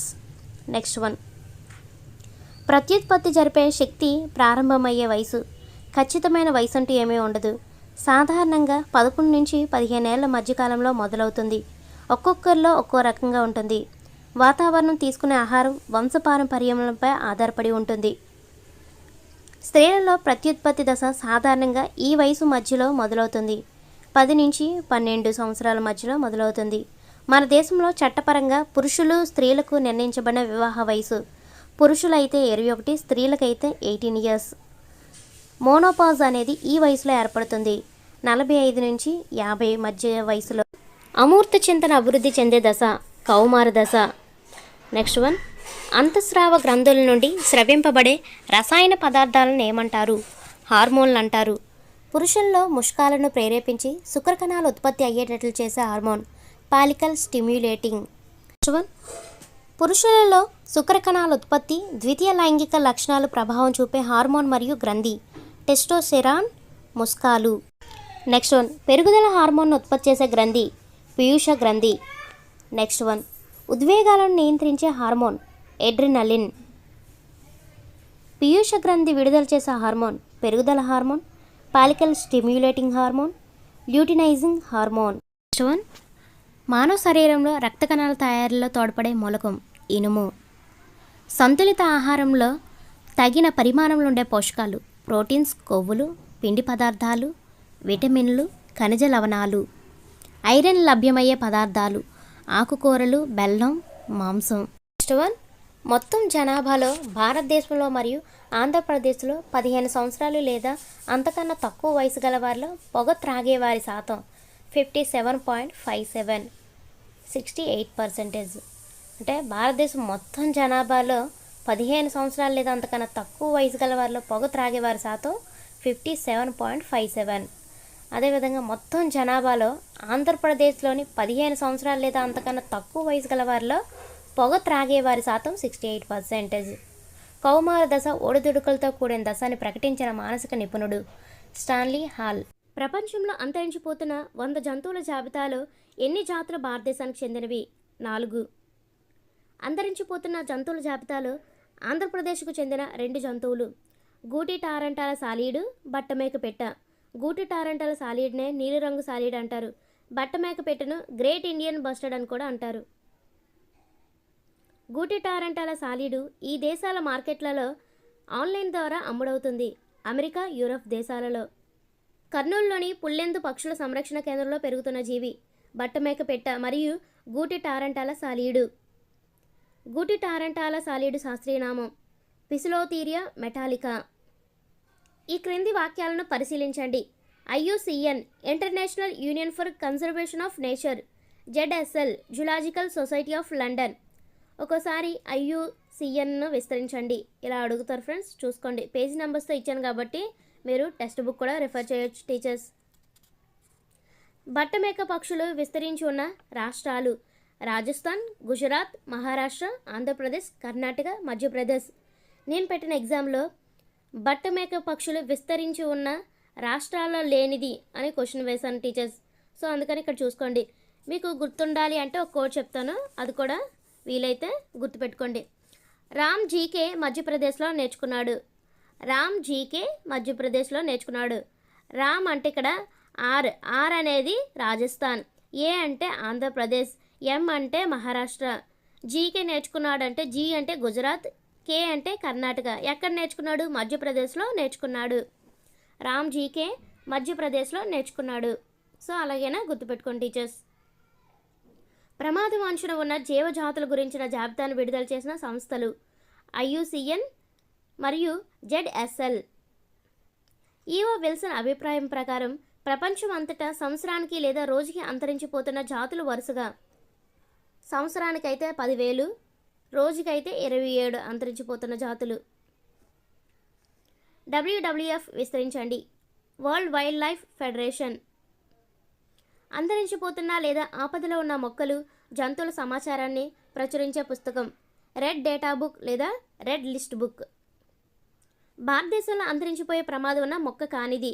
ఇలా నేను ఎగ్జామ్లో అడిగాను టీచర్స్, కానీ ఇక్కడ అంతరించిపోయే ప్రమాదం ఉన్న మొక్కలు సైకస్, ఆర్కిడ్స్, సర్పగంధి. ఆస్ట్రేలియాకు పరిమితమైన ఎండమిక్ జీవి కంగారు. ఆశాన అమ్మాయికు కంగారు ఎక్కువ. ఆశాన అమ్మాయి అంటే ఆస్ట్రేలియా, కంగారు అంటే కంగారు. న్యూజిలాండ్కి చెందిన ఎండమిక్ జీవి కివి. న్యూ కివి పళ్ళు తీసుకురా, అలాగైనా గుర్తుపెట్టుకోండి, లేదా నోకియా అని గుర్తుపెట్టుకోండి. న్యూ కివి పళ్ళు అంటే న్యూ అంటే న్యూజిలాండ్, కివి అంటే కివి. ఒక దేశం లేదా ఒక ప్రత్యేకమైన ప్రాంతానికే పరిమితమై ఉండే వృక్ష జంతు జాతులను ఏమంటారు? ఎండమిక్ జాతులు అంటారు. భారతదేశంలోని ఎండమిక్ జాతులను ఉభయచరాల శాతం 62%. భారతదేశంలోని ఎండమిక్ జాతులైన బల్లులు లేదా సరీసృపాల శాతం 50%. ఈ క్రింది వాక్యాలను పరిశీలించండి. జాతి భావం అన్ని జీవులకు వర్తించదు. జాతి భావం లైంగిక ప్రత్యుత్పత్తి ద్వారా సంతానోత్పత్తి జరిపే జీవులకు వర్తిస్తుంది. అలైంగిక ప్రత్యుత్పత్తి జరుపుకునే జీవులకు ఉదాహరణ హైడ్రా, బ్యాక్టీరియా, ఈస్ట్ కణాలు. ఈ మొక్కలు విదేశీయ ఆక్రమణలకు తగిన ఉదాహరణలు గుర్రపొడెక్క, స్పానిష్ ఫ్లాగ్. ఒకప్పుడు భారతదేశంలో ఎన్ని రకాల వరి వంగడాలు సాగుబడిలో ఉండేవి? 50,000. ప్రపంచ పులుల జనాభాలో భారతదేశంలో ఉన్న పులుల శాతం 60%. పుష్పాలు ఈ కీటకాల ద్వారా పరాగ సంపర్కం జరుపుకుంటాయి. తేనెటీగలు, సీతాకోక చిలుకల ద్వారా పరాగ సంపర్కం జరుపుకుంటాయి. పులులు అంతరించిపోకుండా భారత ప్రభుత్వం టైగర్ ప్రాజెక్టును ప్రారంభించిన సంవత్సరం 1972. ప్రస్తుతం మన దేశంలో ఎన్ని పులి సంరక్షణ కేంద్రాలు? 35,000 చదరపు కిలోమీటర్ల విస్తీర్ణంలో ఉన్నాయి. 27 పులి సంరక్షణ కేంద్రాలు ఉన్నాయి. జిమ్ కార్బెట్ నేషనల్ పార్క్ ఏ రాష్ట్రంలో ఉంది? ఉత్తరాఖండ్ రాష్ట్రంలో నైనిటాల్ జిల్లాలో ఈ జిమ్ కార్బెట్ నేషనల్ పార్క్ అనేది ఉంది. పాకాల వన్యప్రాణుల సంరక్షణ కేంద్రం ఏ జిల్లాలో ఉంది? వరంగల్ జిల్లా. పక్షులు మన రాష్ట్రంలోని కొల్లేరు, పులికాట్ సరస్సులకు ఈ కాలంలో వలస వస్తాయి, వర్షాకాలంలో. 1 టన్ను పేపర్ తయారు చేయడానికి ఎన్ని వృక్షాలు నరికివేయాల్సి ఉంటుంది? 17 వృక్షాలు. కాగితాన్ని ఎన్నిసార్లు రీసైక్లింగ్ చేసి వినియోగించవచ్చు? 5 to 7. కంప్రెస్ కార్డ్బోర్డ్ తయారీకి కావలసినవి చెక్క ముక్కలు, చెక్క పొట్టు. అడవుల నరికివేతను తగ్గించడంలో ఉపయోగకరంగా ఉండేది కంప్రెస్డ్ కార్డ్బోర్డ్. COP అంటే కాన్ఫరెన్స్ ఆఫ్ పార్టీస్. అంతర్జాతీయ జీవ వైవిధ్య దినోత్సవం May 22. అంతర్జాతీయ జీవ వైవిధ్య సంవత్సరంగా ఐక్యరాజ్య సమితి ప్రకటించిన సంవత్సరం 2010. కౌండిన్య ఏనుగుల సంరక్షణ కేంద్రం ఏ జిల్లాలో ఉంది? శ్రీకాకుళం. కోరింగ జంతు సంరక్షణ కేంద్రం ఏ జిల్లాలో ఉంది? తూర్పుగోదావరి. నేను కోర్టులో చెప్పాను కదా టీచర్స్, గర్ల్స్ స్టార్ హీరోయిన్స్ను కావాలని బాతులను కోరటం తప్పు అని. కోరటం అంటే కోరింగ, తప్పు అంటే తూర్పుగోదావరి. ఇక్కడ క్వశ్చన్ ఎలా ఇచ్చాడంటే కోరింగ జంతు సంరక్షణ కేంద్రం ఏ జిల్లాలో ఉంది అంటే కోరింగ అంటే కోరటం, తప్పు, తప్పు అంటే తూర్పు. సో ఇలా మీకు గుర్తొస్తుంది టీచర్స్. కోడ్స్ మీరు డిస్క్రిప్షన్లో ఇచ్చిన కోడ్స్ కూడా చూడండి, మీకు ఈజీగా క్వశ్చన్స్ వాడు ఎలా ఇచ్చినా మీరు ఆన్సర్ చేయగలరు టీచర్స్. కోరింగ జంతు సంరక్షణ కేంద్రం ఏ జిల్లాలో ఉంది? తూర్పుగోదావరి. కొల్లేరు జంతు సంరక్షణ కేంద్రంలో మొక్కలు మరియు జంతువులు, నీటి పక్షులు, హెరాన్స్, ఫ్లేమింగోస్. ఆటర్, జాకాల పక్షులు ఉండే జంతు సంరక్షణ కేంద్రం కృష్ణా జంతు సంరక్షణ కేంద్రంలో ఆటర్, జాకాల పక్షులు అనేవి ఉన్నాయి. ఆవాసానికి సంబంధించిన అంశాలు. మొక్కలు, జంతువులు నివసించే ప్రదేశాన్ని ఆవాసం అంటారు. ఆవాసంలో సజీవ, నిర్జీవ అంశాలు రెండూ ఉంటాయి. ఒకే ఆవాసాన్ని వివిధ రకాల జంతువులు, మొక్కలు పంచుకుంటాయి. 1935 సంవత్సరంలో ఆవరణ వ్యవస్థ అంటే ఎకోసిస్టమ్ అనే పదాన్ని మొదటిసారిగా ఉపయోగించిన బ్రిటిష్ శాస్త్రవేత్త AG Tansley. Functional unit of నేచర్గా దీన్ని భావిస్తారు ఆవరణ వ్యవస్థను. పర్యావరణ వ్యవస్థను కుదించి ఆవరణ వ్యవస్థ అని నామకరణం చేసిన బ్రిటిష్ వృక్ష ఆవరణ శాస్త్రవేత్త ఏజీ టాన్స్లే. ఆవరణ వ్యవస్థకు సంబంధించిన అంశాలు. ఆవరణ వ్యవస్థను చిన్న స్థాయిలో ఆవాసంగా పరిగణిస్తారు, పెద్ద స్థాయిలో జీవావరణంగా పరిగణిస్తారు. ఆవాసాన్ని, జీవావరణాన్ని ఒకే క్రియాత్మక వ్యవస్థగా చూపిన మొట్టమొదటి వ్యక్తి ఏజీ టాన్స్లే. ఆవరణ వ్యవస్థలోని నిర్జీవ అంశాలు గాలి, నీరు, సూర్యరశ్మి, రాళ్ళు, మృత్తికలు. ఆవరణ వ్యవస్థలోని నిర్జీవ అంశాల్లో లేనిది అని మీకు క్వశ్చన్ అడుగుతారు ఫ్రెండ్స్, చూసుకోండి. ఆహారపు గొలుసులో ఎన్ని స్థాయిలు ఉంటాయి? 3. 1 ఉత్పత్తిదారులు, వినియోగదారులు, విచ్ఛిన్నకారులు. సూర్యరశ్మిని గ్రహించి ఆహారాన్ని తయారు చేసుకునేవి ఉత్పత్తిదారులు. ఉత్పత్తిదారులను లేదా మొక్కలను తినే జంతువులను ఆహారంగా తిని వాటి నుండి శక్తిని గ్రహించేవి వినియోగదారులు. మొక్కలు, జంతువుల వ్యర్థ పదార్థాల నుండి లేదా చనిపోయి కుళ్ళిన మొక్కల, జంతు శరీరాల నుండి ఆహారాన్ని సేకరించేవి పునరుత్పత్తిదారులు లేదా విచ్ఛిన్నకారులను కూడా అంటారు. ఒక ఆహారపు గొలుసులోని విచ్ఛిన్నకారులను ఇలా కూడా పిలుస్తారు, పునరుత్పత్తిదారులు. భూమిపైన ఉండే అతిపెద్ద ఆవరణ వ్యవస్థ జీవావరణం, బయోస్పియర్. ఎకాలజీ అనే పదాన్ని మొదటిసారిగా ఉపయోగించిన పర్యావరణ శాస్త్రవేత్త రీటర్. క్రింది వానిలో భౌమ ఆవరణ వ్యవస్థకు సంబంధించినవి గడ్డి భూమి ఆవరణ వ్యవస్థ, అడవి ఆవరణ వ్యవస్థ, ఎడారి ఆవరణ వ్యవస్థ. కోరింగ మడ అడవులు విశాఖపట్నం దక్షిణ ప్రాంతం నుండి దాదాపుగా ఎన్ని కిలోమీటర్ల దూరం విస్తరించి ఉన్నాయి? 150 కిలోమీటర్లు. మాంగ్రోవ్ ఆవరణ వ్యవస్థలో ఈ క్రింది వానిలో ఉత్పత్తిదారులు మడ చెట్లు, స్పైరోగైరా, యూగ్లినా, యూలోథ్రిక్స్, ఆసిల్లటోరియా, నీలి ఆకుపచ్చ శైవలాలు. మాంగ్రోవ్ ఆవరణ వ్యవస్థలో ఈ క్రింది వానిలో వినియోగదారులు పీతలు, హైడ్రా, ప్రోటోజావాలు, నత్తలు, తాబేళ్లు, గొట్టం పురుగులు, డాఫ్నియా. డెట్రిటస్ అన్నది విచ్ఛిన్నకారులు. మాంగ్రోవ్స్ వాణిజ్యపరమైన ప్రాధాన్యత గల సముద్ర జీవులకు ఈ విధంగా ఉపయోగపడతాయి: ఆహారంగా, నర్సరీలుగా, ప్రజలన స్థలంగా. సముద్రంలో ఎన్ని రకాల జీవజాతులు ఉన్నాయని అంచనా? 5 లక్షల నుండి 1 కోటి. ఈ సముద్రంలో 1 చదరపు కిలోమీటర్ విస్తీర్ణంలో దాదాపు 1000 పైగా జీవజాతులున్నాయి. ఇండో పసిఫిక్ సముద్రంలో నీటి కొరత ఉన్నప్పుడు నీటిని నిల్వ చేసుకొని వినియోగించుకునే మొక్కలు బ్రహ్మజముడు, కాక్టస్. ఎడారి ఓడ అని దేనిని పిలుస్తారు? ఒంటె. భూభాగంలో దాదాపు ఎంత శాతం మేర ఎడార్లు విస్తరించున్నాయి? 17%. ఎడారి ప్రాంతంలో సగటు వర్షపాతం ఎన్ని మిల్లీమీటర్ల కన్నా తక్కువగా ఉంటుంది? 23 మిల్లీలీటర్ల కన్నా తక్కువగా ఉంటుంది. అడవి ఆవరణ వ్యవస్థను వీటిని అనుసరించి వర్గీకరిస్తారు: వృక్షాల వయసు, శీతోష్ణ స్థితి, మృత్తిక రకాలు. సౌరశక్తిలో ఎంత శాతం వాతావరణంలో శోషించబడుతుంది మరియు అంతరిక్షంలో వెదజల్లబడుతుంది? 57%. ఎంత శాతం సౌరశక్తి భూమిని వేడి చేయడానికి, నీటిని ఆవిరి చేయడానికి ఉపయోగపడుతుంది? 35%. దాదాపు ఎంత శాతం సౌరశక్తి మొక్కలకు చేరుతుంది? 8%. నెక్స్ట్ వన్, ఆహారపు గొలుసులో ఎన్ని దశలుంటాయి? 4. ఉత్పత్తిదారులు, ప్రాథమిక వినియోగదారులు, ద్వితీయ వినియోగదారులు, తృతీయ వినియోగదారులు. ఆహారపు గొలుసులో ఎన్ని స్థాయిలు ఉంటాయి అంటే 3 స్థాయిలు. ఆహారపు గొలుసులో ఎన్ని దశలు ఉంటాయి అంటే 4. కన్ఫ్యూజ్ అవ్వద్దు ఫ్రెండ్స్. ఈ క్రింది వాక్యాలను పరిశీలించండి. మనకు ఉపయోగపడే మొక్కలను అధిక సంఖ్యలో పెంచడాన్ని పంట లేదా క్రాప్స్ అంటారు. పంటలు పండించే వృత్తినే వ్యవసాయం లేదా అగ్రికల్చర్ అంటారు. దీర్ఘకాలిక పంటల కాలం 180 రోజులు లేదా అంతకంటే ఎక్కువ కాలం. దీర్ఘకాలపు పంటలకు ఉదాహరణ జొన్న, కందులు. ఈ రెండింటికి సంబంధించిన ఒక కోట్ చూద్దాం ఫ్రెండ్స్. 18 జోకులు వింటే దీర్ఘాయువు వస్తుంది. 18 జోకులు వింటే దీర్ఘాయువు వస్తుందంట. 18 జోకులు అంటే ఇక్కడ 18 అంటే దీర్ఘకాలిక పంటల కాలం 180 రోజులు. దీర్ఘాయువు అంటే ఎక్కువ కాలమే కదా వస్తుంది. సో అందుకనే అంతకంటే ఎక్కువ కాలం. జోకులు అంటే ఇక్కడ దీర్ఘకాలపు పంటలకు ఉదాహరణ ఏంటి? జోకులు, జొన్న, కందులు. స్వల్పకాలిక పంటల కాలం 100 రోజులు లేదా అంతకంటే తక్కువ కాలం. స్వల్పకాలపు పంటలకు ఉదాహరణ పెసలు, మినుములు.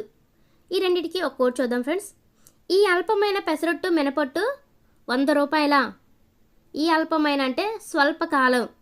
స్వల్పకాలపు పంటలకు ఉదాహరణ పెసరట్టు, మినపొట్టు అంటే పెసలు, మినుములు. 100 రూపాయల అంటే ఇక్కడ స్వల్పకాలిక పంటల కాలం 100 రోజులు. స్వల్పము అంటే అక్కడే తెలుస్తుందండి, తక్కువ. సో 100 రోజులు లేదా అంతకంటే తక్కువ కాలం. ఇందాక దీర్ఘాయువు అంటే ఎక్కువ కాలం కాబట్టి 180 రోజులు అంతకంటే ఎక్కువ. సో కన్ఫ్యూజ్ అవ్వకుండా చూసుకోండి ఫ్రెండ్స్. ఖరీఫ్ పంట కాలం జూన్ నుండి అక్టోబర్. ఈ బిట్ టెట్ 2018లో కూడా వచ్చింది ఫ్రెండ్స్. ఈ లెసన్ నుంచి 2-3 బిట్స్ టెట్లో ఇచ్చారు. ఈ లెసన్ కూడా చాలా పెద్దది, ఇంపార్టెంట్ కూడా. బాగా ప్రిపేర్ అవ్వండి ఫ్రెండ్స్. ఖరీఫ్ పంటలు పండే కాలం వర్షాకాలం. క్రింది వాటిలో ఖరీఫ్లో పండించేవి వరి, మిరప, చెరకు, జొన్న, పత్తి, పసుపు. ఖరీఫ్ అంటే ఏ భాషలో వర్షం అని అర్థం? అరబిక్ భాషలో. వర్షాకాలంలో అనగా జూన్ నుంచి అక్టోబర్ మధ్య పండే పంటలను ఏమంటారు? ఖరీఫ్ పంటలు అంటారు. రబీ పంటలు పండే కాలం శీతాకాలం. రబీ పంట కాలం అక్టోబర్ నుండి మార్చి. అరబిక్ భాషలో రబీ అంటే అర్థం చలికాలం. క్రింది వాటిలో రబీ పంటలు బార్లీ, జీలకర్ర, ధనియాలు, ఆవాలు, శనగలు. ఇది ఎలా గుర్తుపెట్టుకుంటారంటే అవధాని శనగలు తిన్నాక బార్లీలో జీలకర్ర కలుపుకొని చలికాలంలో కూడా తాగుతున్నాడు. అవధాని అంటే అవ, దాని. అవ అంటే ఆవాలు, ధని అంటే ధనియాలు, శనగలు అంటే యాజ్ ఇట్ ఈజ్. తిన్నాక బార్లీలో జీలకర్ర కలుపుకుంటున్నాడంట. బార్లీ అంటే యాజ్ ఇట్ ఈజ్, జీలకర్ర అంటే యాజ్ ఇట్ ఈజ్. చలికాలంలో అంటే రబీ పంటలు చలికాలంలోనే పండుతాయి. సో అందుకని చలికాలంలో కూడా ఈ జీలకర్ర కలుపుకొని తాగుతున్నాడు. అంటే చలికాలంలో ఎక్కువ వాటర్ తాగడానికి ఇష్టపడడం కదా, కానీ అవధాని మాత్రం శనగలు తిన్నాక బార్లీలో జీలకర్ర కలుపుకొని చలికాలంలో కూడా తాగుతున్నాడు. ఖరీఫ్ పంటలకి కోడ్ పెట్టలేదు ఫ్రెండ్స్, దీనికి పెట్టాను. 2 పెడితే కన్ఫ్యూజ్ అవుతారని ఒకదానికే పెట్టాను. శీతాకాలంలో అనగా అక్టోబర్ నుండి మార్చి నెల మధ్యలో పండే పంటలను ఏమంటారు? రబీ పంటలు అంటారు. క్రింది వాటిలో సరికానిది. కొన్ని మొక్కలు పుష్పించడం రాత్రికాలంపై ఆధారపడి ఉంటుంది.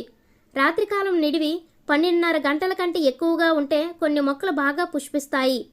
కొన్ని మొక్కలు రాత్రికాలంతో నిమిత్తం లేకుండా సంవత్సరం పొడవునా పుష్పిస్తాయి. ఇవన్నీ సరైనవే. రాత్రికాలం నిడివి 12:30 గంటల కంటే తక్కువగా ఉన్నప్పుడు అధికంగా పుష్పించే మొక్కలకు ఉదాహరణ గోధుమ. రాత్రికాలంతో నిమిత్తం లేకుండా సంవత్సరం పొడవునా పుష్పించే మొక్కలకు ఉదాహరణ సోయా చిక్కుడు. స్వల్ప రాత్రికాల పంటలు గోధుమ. దీర్ఘ రాత్రికాల పంటలు జొన్న, పత్తి. తటస్థ పంటలు సోయా చిక్కుడు. గోధుమ పంటను జూలైలో సాగు చేస్తే 7 నుంచి 9 ఆకులు గల మొక్కగా పెరగడానికి ఎంత సమయం పడుతుంది? 8 నుంచి 10 వారాలు. గింజలు బలంగా పెరగడానికి, అభివృద్ధి చెందడానికి సరైన సమయం ఫిబ్రవరి నెల. గోధుమ పంటను ఈ సీజన్లోనే సాగు చేస్తారు, రబీ సీజన్లో. రబీ, ఖరీఫ్ 2 సీజన్లలో సాగు చేసే పంట వరి. చూడండి, రబీలో రావుంది, ఖరీఫ్లో రావుంది. సో ఇక్కడ జవాబులో కూడా వరి రావుంది. సో అలా గుర్తుపెట్టుకోండి. విశ్వధాన్యపు పంట లేదా గ్లోబల్ గ్రెయిన్ అని ఏ పంటను అంటారు? వరిని. ఎందుకంటే ఇది ప్రపంచవ్యాప్తంగా చాలా దేశాల్లో ఆహారంగా తీసుకుంటారు. మిసోలిథిక్ యుగం క్రీస్తుపూర్వం 9000 నుంచి 8000, హరప్పా నాగరికత క్రీస్తుపూర్వం 2300 కాలంలోనే సాగు చేసినట్లు ఆధారాలు ఉన్న పంట వరి. రైతు పంటను సాగు చేసే ముందు ఈ అంశాలను దృష్టిలో ఉంచుకొని ప్రణాళిక తయారు చేసుకుంటాడు. నేల స్వభావం, తేమ, వర్షపాతం, ఉష్ణోగ్రత. ఈ అంశాలను దృష్టిలో ఉంచుకొని ఒక ప్రణాళిక తయారు చేసుకుంటాడు. రైతులు వ్యవసాయ పనులు ప్రారంభించే నెలలు మే, జూన్. వ్యవసాయ పనులు ప్రారంభించేటప్పుడు జరుపుకునే పండుగ ఏరువాక. కలుపు మొక్కలను తొలగించడానికి ఉపయోగించే పనిముట్లు నాగలి, ఇనుప గొర్రు, మడ్ల గొర్రు. నాగలితో నేలను దున్నినప్పుడు ఏ ఆకారంలో సాళ్ళు లేదా గట్లు ఏర్పడతాయి? వి ఆకారంలో సాళ్ళు లేదా గట్లు ఏర్పడతాయి.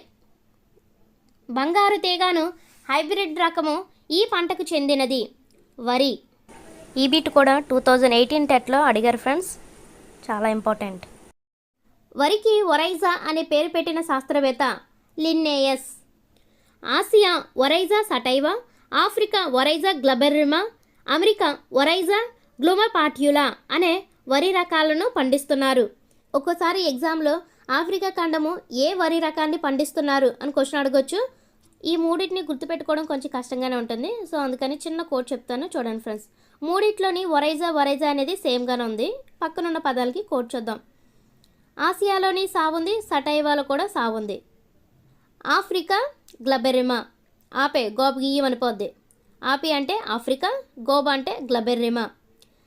అమెరికా గ్లూమేపాట్యులా, అమ్మే గుమ్మేపాటిది, అమ్మే అంటే ఇక్కడ అమెరికా, గుమ్మేపాటిది అంటే గ్లూమేపాట్యులా. లేదా అమెరికాలోని అమే, గ్లూమేపాటిలో గుమే, అదేనా గుర్తుపెట్టుకోండి. నెల్లూరు ప్రాంతంలో పండించే పేరెన్నికగన్న సాంప్రదాయ వరి వంగడం మొలగొలుకులు. కర్నూలు జిల్లాలో పండే వరి వంగడం సోనా. సోనా అంటే బంగారం. బంగారాన్ని కన్నం వేయడానికి చూస్తున్నారు, బంగారాన్ని కన్నం వేయడానికి సోనా. కన్నం అంటే కర్నూలు. మన సాంప్రదాయ వరి రకాలు: అమృతసారి, కొట్లేటి కుసుమ, బంగారు తీగ, పొట్టి బాసంగి. ఇది ఎలా గుర్తుపెట్టుకుంటారంటే, వరి తోటలో అమృత ఇచ్చిన బంగారు బాస్కం కుసుమ కట్టుకుంది. వరి తోటలు అంటే వరి రకాలు. అమృత అంటే అమృతసారి, ఇచ్చిన బంగారు బాస్కం అంటే బంగారు తీగ, బాస్కం అంటే ఇక్కడ పొట్టి బాసంగి. ఎవరు కట్టుకున్నారు? కుసుమ కట్టుకుంది. సో కొట్లేటి కుసుమ. ఈ కోడ్ ఇంకో రకంగా మార్చి చెప్పాలంటే, వరి తోటలో దొరికిన బంగారు బాస్కాన్ని కుసుమ అమృతంగా చూసుకుంటుంది. వరి తోటలు అంటే వరి రకాలు, దొరికిన బంగారు బాస్కాన్ని అంటే బంగారు తీగ, బాస్కం అంటే పొట్టి బాసంగి, కుసుమ అమృతంగా చూసుకుంటుంది. బంగారం కాబట్టి అమృతంగానే చూసుకుంటారు జనాలు. కుసుమ అంటే ఇక్కడ కొట్లేటి కుసుమ, అమృతంగా అంటే అమృతసారి. అలా గుర్తుపెట్టుకోండి ఫ్రెండ్స్. విత్తనాలను నేలపై వెదజల్లే పద్ధతి బ్రాడ్కాస్టింగ్.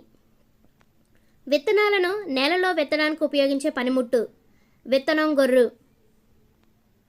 విత్తనం గొర్రు పైభాగము ఏ ఆకారంలో ఉంటుంది? గరాటు ఆకారంలో ఉంటుంది.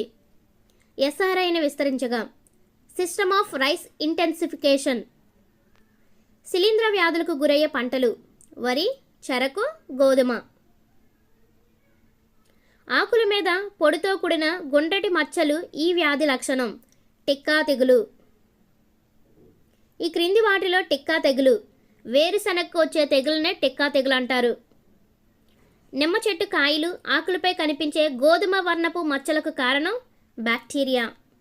ఆకులపై సన్నటి రంధ్రాలు ఉండడం, అంచులు కొరికినట్లుండడం వీటి వలన జరుగుతుంది. కీటకాలు, గొంగళి పురుగుల వల్ల. వీటి వలన ఆకులు రంగును కోల్పోవడం జరుగుతుంది. వైరస్, బ్యాక్టీరియాల వల్ల. మొక్కలకు హాని కలుగజేసే కీటకాలను తినేవి కందిరీగలు, ఆడనల్లులు. దక్కన్ జాతి రెక్కలు లేని ఆకుమిడత ఏ కాలంలో కనిపిస్తుంది? ఖరీఫ్ కాలంలో కనిపిస్తుంది. 1960 సంవత్సరంలో కీటక నాశనం వల్ల కలిగే దుష్ఫలితాలపై సైలెంట్ స్ప్రింగ్ అనే పుస్తకాన్ని రచించిన రచయిత్రి రేచల్ కార్సన్. ఇది ఎలా గుర్తుపెట్టుకుంటారంటే, రేచల్ అనే అమ్మాయి సైలెంట్గా స్ప్రింగ్ తిప్పుతుంది.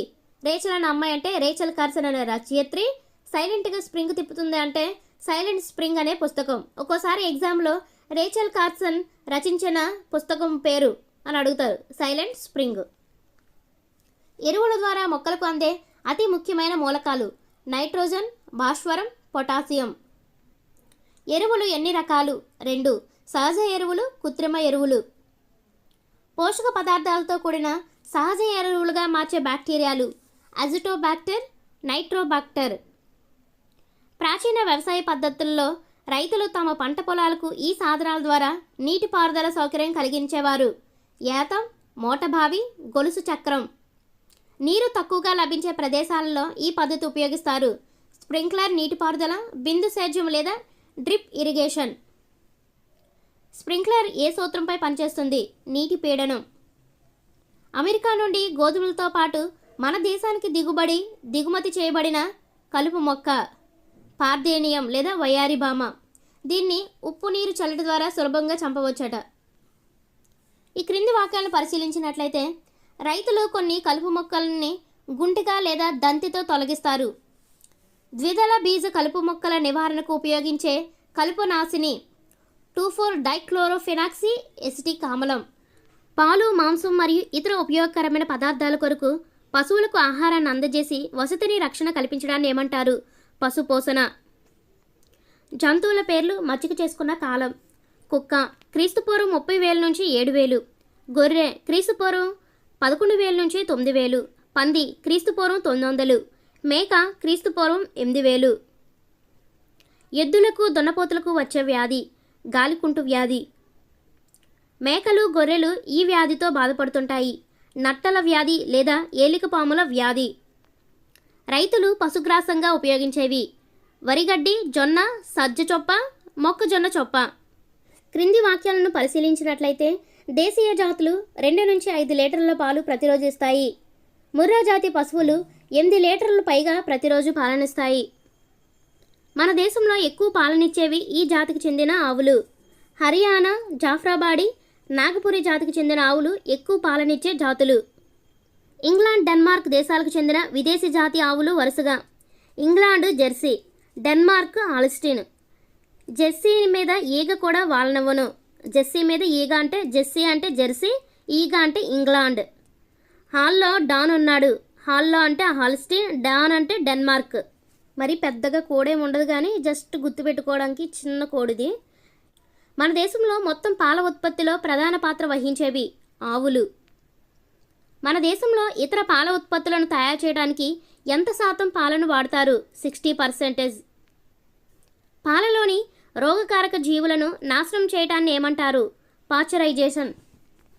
పాశ్చరైజేషన్ పద్ధతిలో పాలను ఎన్ని డిగ్రీల వద్ద 30 నిమిషాల పాటు వేడి చేస్తారు? 72 degrees. 2011లో నిర్వహించిన సర్వేలోని సమాచారం ప్రకారం భారతదేశంలో అత్యధికంగా పాలను ఉత్పత్తి చేసే రాష్ట్రం ఉత్తరప్రదేశ్. మన రాష్ట్రంలో ప్రతిరోజు ఎన్ని లీటర్ల పాలు ఉత్పత్తి అవుతున్నాయి? 40 నుంచి 60 లక్షల లీటర్ల పాలు ఉత్పత్తి అవుతున్నాయి. సంవత్సరంలో మిగిలిన నెలల కంటే ఏ నెలల్లో పాలు ఉత్పత్తి అధికంగా ఉంటుంది? October, November. శ్వేత విప్లవ పితామహుడు జేకే కురియన్. శ్వేత కురులు అలా గుర్తుపెట్టుకోండి ఫ్రెండ్స్. శ్వేత అంటే ఇక్కడ శ్వేత విప్లవ, కురులు అంటే జేకే కురియన్. ఆవులు, గేదెల సంకర జాతిని ఉత్పత్తి చేయటంలో ఆధునిక పద్ధతులను ప్రతిపాదించిన శాస్త్రవేత్త జేకే కురియన్.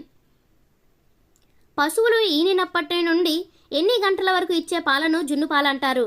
72 గంటలు. పాల ఉత్పత్తిని పెంచడానికి డైరీ రైతులు పశువులకు ఇచ్చే ఇంజెక్షన్ ఈస్ట్రోజన్ హార్మోన్. పశువులు ఈనిన 72 గంటల తర్వాత అది ఇచ్చే పాలల్లో ఉండేవి కొలెస్ట్రాల్ లేకుండా తెల్లగా చిక్కగా ఉంటాయి. విటమిన్ ఏ, డిఇ ఉంటాయి. 80 నుంచి 90% నీరు ఉంటుంది. కంగాయం ఎద్దు నెలలో ఎన్ని ఆవులు గర్భం ధరించడానికి ఉపయోగపడుతుంది? 20 నుంచి 30 ఆవులు. ఏ ప్రాంతంలో దేశీయ పశుజాతి చిలక గేదెలను పెంచుతారు? ఒడిశా ప్రాంతంలో. ఎద్దు మాంసంను బీఫ్ అంటారు. పంది మాంసంను ఫోర్క్ అంటారు. గొర్రెల మాంసంను మటన్ అంటారు. మేకలు, గొర్రెలు ఎక్కువగా పెంచే జిల్లాలు మహబూబ్ నగర్, నల్గొండ, వరంగల్, కర్నూలు. ఇది ఎలా గుర్తుపెట్టుకుంటారంటే, మా బాబు నల్లగా ఉన్న మేకలు, గొర్రెలను కన్నం వేయడానికి గల్లీలో తిరుగుతుంటాడు. మా బాబు అంటే మహబూబ్ నగర్, నల్లగా ఉన్న అంటే నల్గొండ, మేకలు, గొర్రెలను అంటే యాజ్టీజ్, కన్నం వేయడానికి, కన్నం అంటే కర్నూలు. మ్యాక్సిమం కర్నూలుని కన్నం వేయడానికి అనే కోడ్ యూస్ చేస్తున్నాం ఫ్రెండ్స్. నెక్స్ట్, వరాతో గల్లీలో తిరుగుతుంటాడు లేదా గల్లీలో తిరుగుతుంటాడంటే గల్లీ అంటే వరంగల్. ప్రపంచవ్యాప్తంగా ఎన్ని మిలియన్ల కోళ్లను గుడ్లు, మాంసం కోసం పెంచుతున్నారు? 50 మిలియన్ల కోళ్లను గుడ్లు, మాంసం కోసం పెంచుతున్నారు. ప్రపంచంలో కోడిగుడ్ల ఉత్పత్తిలో మరియు మాంసం ఉత్పత్తిలో భారతదేశం ఆక్రమించుకున్న స్థానాలు వరుసగా కోడిగుడ్ల ఉత్పత్తిలో 4వ స్థానము, మాంసం ఉత్పత్తిలో 5వ స్థానాన్ని ఆక్రమించుకుంది. మన దేశంలో సంవత్సరానికి ఉత్పత్తి అయ్యే గుడ్ల సంఖ్య 41.06 మిలియన్లు. మన దేశంలో సంవత్సరానికి ఎన్ని కిలోల మాంసం ఉత్పత్తి అవుతుంది? 1000 మిలియన్లు. కోళ్ల పెంపక కేంద్రాలు 2 రకాలుగా ఉంటాయి. ఒకటి గుడ్లు ఉత్పత్తి, మరొకటి మాంసం ఉత్పత్తికి చెందినవి. బాయిలర్లను మాంసం కోసం పెంచుతారు, లేయర్లను గుడ్ల కోసం పెంచుతారు. బాయిలర్ కోళ్లు పెరగడానికి పట్టిన సమయం 6 నుంచి 8 వారాలు. మాంసాన్నిచ్చే విదేశీ రకం కోళ్లు New Hampshire, Plymouth, Rhode Island red, అనోకా, వైట్ లెగ్ హార్న్. ఇది ఎలా గుర్తుపెట్టుకుంటామంటే విదేశాల్లో వద్దు, న్యూ వైట్ రోడ్ మీద ప్లే ఆడదామను. విదేశాల్లో వద్దు అంటే విదేశీ రకం కోళ్ళు. న్యూ అంటే న్యూ హాంప్షైర్, వైట్ అంటే వైట్ లెగ్ హార్న్, రోడ్డు మీద రోడ్ ఐలాండ్ రెడ్, ప్లే ఆడదాం అను ప్లే మౌత్, అను అంటే అనోకా. ఇలా గుర్తుపెట్టుకోండి ఫ్రెండ్స్. విదేశాల్లో వద్దు, న్యూ వైట్ రోడ్ మీద ప్లే ఆడదాం అను. ఎగ్జామ్స్లో మాంసాన్ని ఇచ్చే విదేశీ రకం కోళ్ళలో లేనిది లేదా దేశవాళీ రకాల్లో లేనిది అలా కూడా అడుగుతారు, చూసుకోండి ఫ్రెండ్స్. ఎందుకంటే దేశవాళీ రకాలు ఉంటాయి, విదేశీ రకం కోళ్ళు ఉంటాయి. ఒకటి గుర్తుపెట్టుకుంటే మిగతావి ఈజీగా ఐడెంటిఫై చేయొచ్చు. సాధారణంగా లేయర్స్ వాటి జీవితకాలంలో ఎన్ని గుడ్లు పడతాయి? 300 నుంచి 350. క్రింది వాటిలో దేశవాళీ రకం కోడి. ముందు చెప్పుకున్నాం కదా, అవి విదేశీ రకం కోళ్ళు, ఇవి దేశవాళీ రకం కోళ్ళు.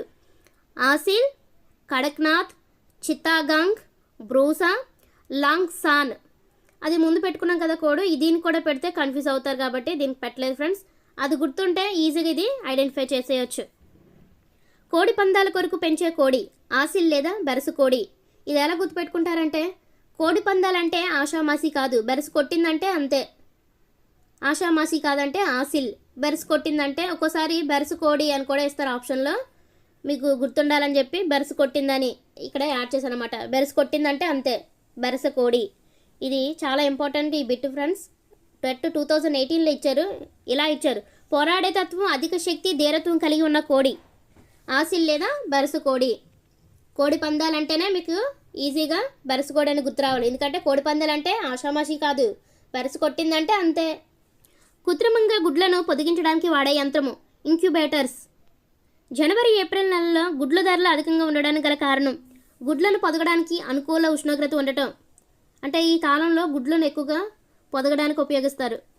గుడ్లు పొదగడానికి అనుకూలంగా ఉండే ఉష్ణోగ్రత 37 నుంచి 38 డిగ్రీలు. NECC అనగా national egg coordination committee. Emu పక్షి ఈ దేశానికి చెందినది, ఆస్ట్రేలియా. ఆశకు అంతే లేదు, ఎప్పుడు ఇమ్ము ఇమ్ము అనే ఉంటుంది. ఇమ్ము ఇమ్ము అంటే ఈము పక్షి, ఆశకు అంతే లేదంటే ఆస్ట్రేలియా. అంటే చిన్న చిన్న కోడ్స్, పెద్ద ఏం కాదు, కాకపోతే గుర్తుపెట్టుకుంటారని అలా చెప్తున్నాను. ఈము పక్షికి సంబంధించినవి సరైనవి. ఉష్ణపక్షి తర్వాత అతిపెద్ద పక్షి. ఇది 50 కిలోగ్రాముల బరువు మరియు గంటకు 40 మైళ్ళ వేగంతో పరిగెడుతుంది. ఆదిలాబాద్, మెదక్, నల్గొండ జిల్లాల్లో వీటి పెంపకం ఎక్కువ. తేనెను పారిశ్రామికంగా ఉత్పత్తి చేయడాన్ని ఏమంటారు? ఎపికల్చర్ అంటారు. తేనె ఉత్పత్తి కోసం మాత్రమే కాకుండా పంటలు పరాగ సంపర్కంలో కూడా తోడ్పడే పరిశ్రమ ఎపికల్చర్. భారతదేశంలో ఎన్ని రకాల తేనెటీగ జాతులు గుర్తించబడ్డాయి? 5 రకాలు. Apis dorsata, Apis indica, Apis florea, Apis melipona, Apis trigona. ఈ క్రింది వాక్యాలను పరిశీలించినట్లయితే ఎపిస్ సెరేనా అనేది భారతీయ తేనెటీగ, ఎపిస్ మెల్లిపెరా అనేది యూరోపియన్ తేనెటీగ. తేనెటీగల పెంపకం గురించి క్రీస్తుపూర్వం 3000 నుంచి 2000 కాలంలో ఏ వేదంలో తేనెటీగలు మరియు తేనె ప్రస్తావన ఉంది? ఋగ్వేదంలో. 4000 సంవత్సరాల క్రితమే తేనెటీగల వలసలు, తేనెటీగల పెంపకం గురించి తెలిసిన విదేశీయులు ఈజిప్ట్ దేశస్థులు. రాణి ఈగల జీవితకాలం 2 నుంచి 3 సంవత్సరాలు. కూలి ఈగల జీవితకాలం 5 నుంచి 6 వారాలు. డ్రోన్ ఈగల జీవితకాలం 57 రోజులు. రాణి ఈగల ప్రధాన బాధ్యత గుడ్లను పెట్టడం. ఎపిస్ టింక్చర్ అనే హోమియో మందును దేని నుండి తయారు చేస్తున్నారు? తేనెటీగల విషం నుండి. వీటితో అలంకరణ సామాగ్రి, గోళ్ళ, చెప్పుల పాలిష్లను తయారు చేస్తారు. తేనెటీగల మైనం నుండి. భారతదేశంలో దాదాపుగా ఎన్ని కిలోమీటర్ల సముద్ర తీరం ఉంది? 7500 కిలోమీటర్లు. సముద్ర చేపల జాతులు సార్డైన్స్, బాంబే డక్, మ్యాక్కరెల్స్, కాట్ఫిష్, టునా. మంచినీటి చేపల జాతులు కొరమీను, జెల్ల, బొచ్చెలు, మోసు, తాటాకు చేపలు. ఈ క్రింది వాటిలో సరికానివి. జెల్ల అనే చేపలు ఉపరితల ఆహారాన్ని సేకరిస్తాయి. మోసు అనే చేపలు కుంటలోని మధ్య ప్రాంతంలోని ఆహారాన్ని సేకరిస్తాయి.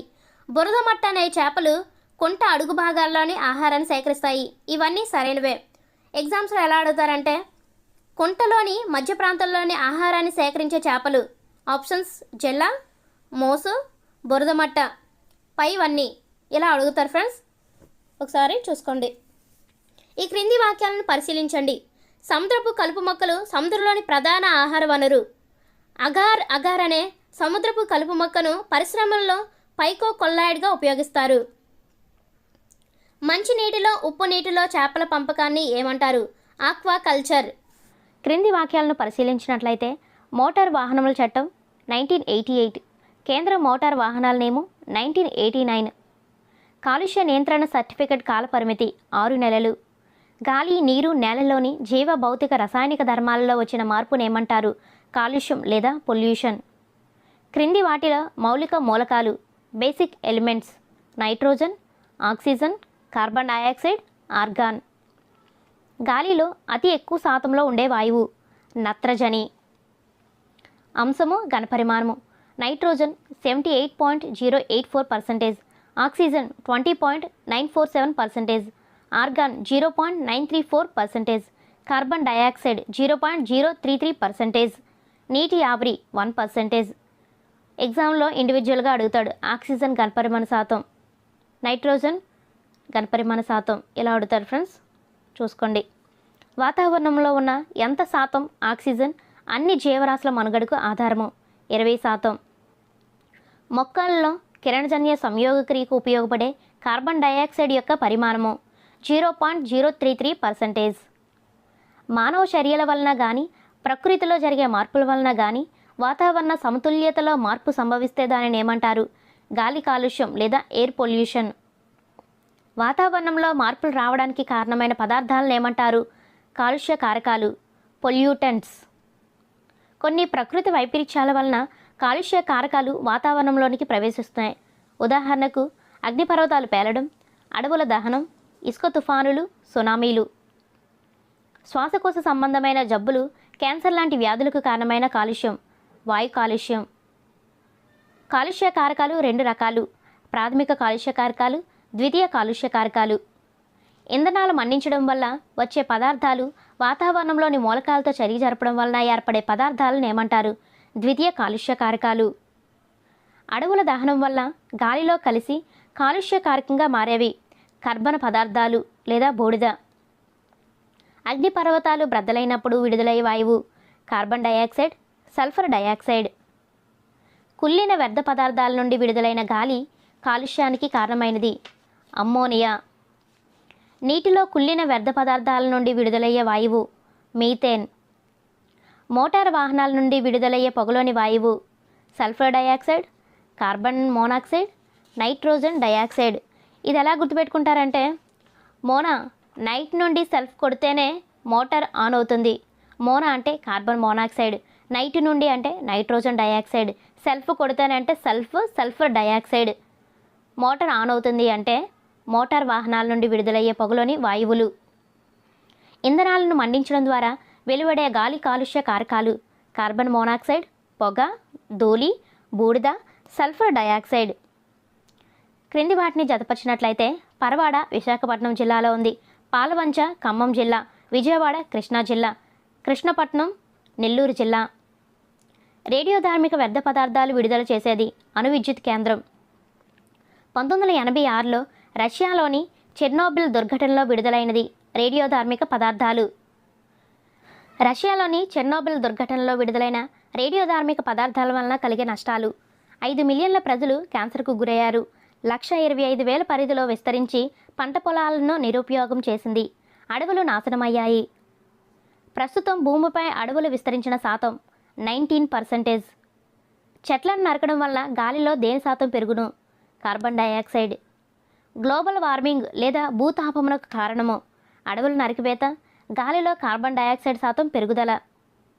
సిఎఫ్సి అనగా క్లోరోఫ్లోరో కార్బన్స్.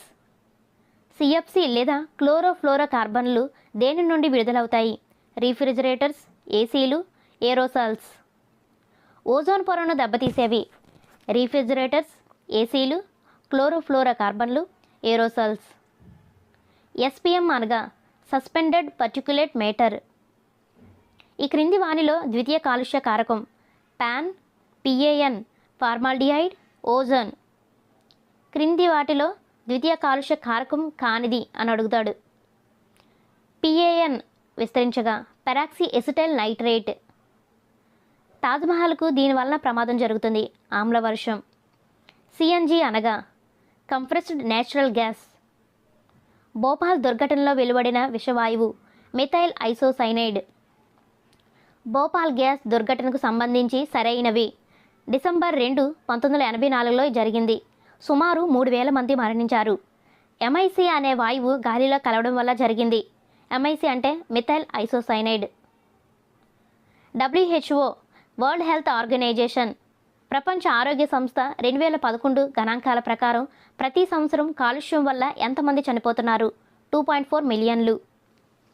మినిమెటా వ్యాధికి కారణం పాదరస పదార్థ రేణువులు.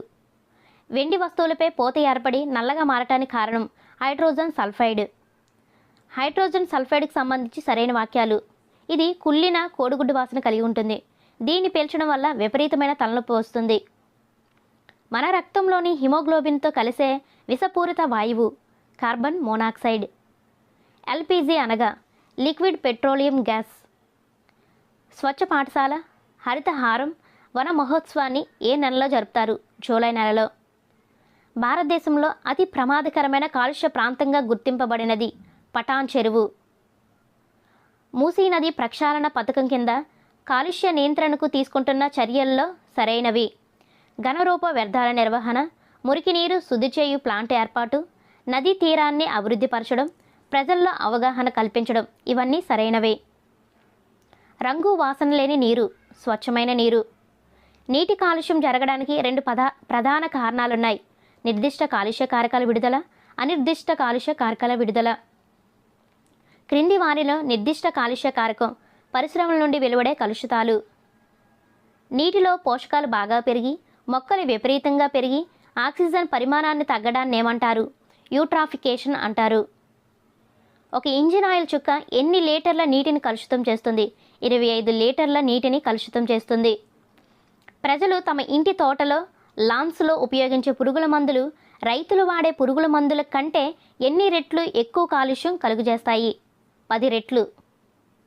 ఏ లవణాల వలన భూగర్భ జలాలు విషతుల్యమవుతున్నాయి? ఫ్లోరైడ్ లవణాల వలన. కాలుష్యాన్ని తగ్గించుటకు ఏ నియమాలను పాటించాలి? Recycle, reuse, recover, reduce.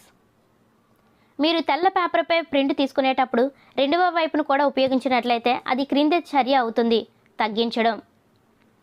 Fluoride పీడిత ప్రాంతాలుగా గుర్తించిన జిల్లాలు నల్గొండ, ప్రకాశం, మెదక్, ఖమ్మం, నెల్లూరు. ఇది ఎలా గుర్తుపెట్టుకుంటారంటే, ఫ్లోర్ మీద ప్రకాశ్ కమ్మను నల్లిని నలుపుతున్నట్లు మెత్తగా నలగొట్టాడు. ప్రకాశ్ ఫ్లోర్ మీద, ప్రకాశ్ అంటే ప్రకాశం జిల్లా, ఫ్లోర్ మీద అంటే ఫ్లోరైడ్ పీడిత ప్రాంతాలు. ఖమ్మను అంటే ఖమ్మం జిల్లా, నల్లిని నలిపినట్టు అంటే నెల్లూరు, మెత్తగా అంటే మెదక్, నలగొట్టాడు అంటే నల్గొండ. ఫ్లోర్ మీద ప్రకాష్ కమ్మను నల్లిని నలిపినట్లు మెత్తగా నలగొట్టాడు. మన దేశంలో త్రాగే నీటిలో ఫ్లోరైడ్ మోతాదు ఎంతకన్నా ఎక్కువగా ఉన్నది? 0.5 ppm లేదా 0.5 మిల్లీగ్రామ్ పర్ లీటర్. మన రాష్ట్రంలో ఏ సంవత్సరంలో మొదటిసారిగా పొదిలి, దర్శి, కనిగిరి ప్రాంతాల్లో తీవ్రమైన ఎముకల ఫ్లోరోసిస్ వ్యాధిని గుర్తించారు? 1937. ఫ్లోరిన్ ప్రభావం ఉన్న ప్రాంతాల్లో ఎటువంటి ఆహారం తీసుకోవడం ద్వారా పిల్లలు, యువకుల్లో ఈ వ్యాధి తీవ్రతను తగ్గించవచ్చు? కాల్షియం, మెగ్నీషియం, విటమిన్ సితో కూడిన ఆహారం తీసుకోవడం వలన పిల్లలు లేదా యువకుల్లో ఈ వ్యాధి తీవ్రతను తగ్గించవచ్చు. ఫ్లోరిన్ గాఢత 1.5 ppm కన్నా ఎక్కువగా ఉంటే పిల్లల్లో వచ్చే వ్యాధి దంత సంబంధ వ్యాధులు. ఈ క్రింది వాటిలో సరికానిది. మీకు పేజ్ నెంబర్స్తో ఇచ్చాను కాబట్టి మీరు కన్ఫ్యూజ్ అవ్వక్కర్లేదు. ఎక్కడైనా మీకు డౌట్ వచ్చినట్లయితే మీరు టెక్స్ట్ బుక్ రిఫర్ చేసుకోవచ్చు. ఆరోగ్యం అన్న పదానికి అర్థం బాగా ఉండటం. మానసికంగా, శారీరకంగా, సామాజికంగా బాగా ఉండే స్థితిని ఆరోగ్యం అంటారు. వ్యక్తిగత ఆరోగ్యం అతను లేదా ఆమె పరిసరాలు లేదా ఆర్థిక పరిస్థితిపై ఆధారపడి ఉంటుంది. ఇవన్నీ సరైనవే. వ్యాధిని కలిగి ఉండే కాలాన్ని బట్టి 2 రకాలుగా విభజించవచ్చు. ఒకటి స్వల్పకాలిక వ్యాధి, దీర్ఘకాలిక వ్యాధి. క్రింది వారిలో దీర్ఘకాలిక వ్యాధి బోధకాలు లేదా ఫైలేరియా. ఈ క్రింది వాటిలో సరికానిది.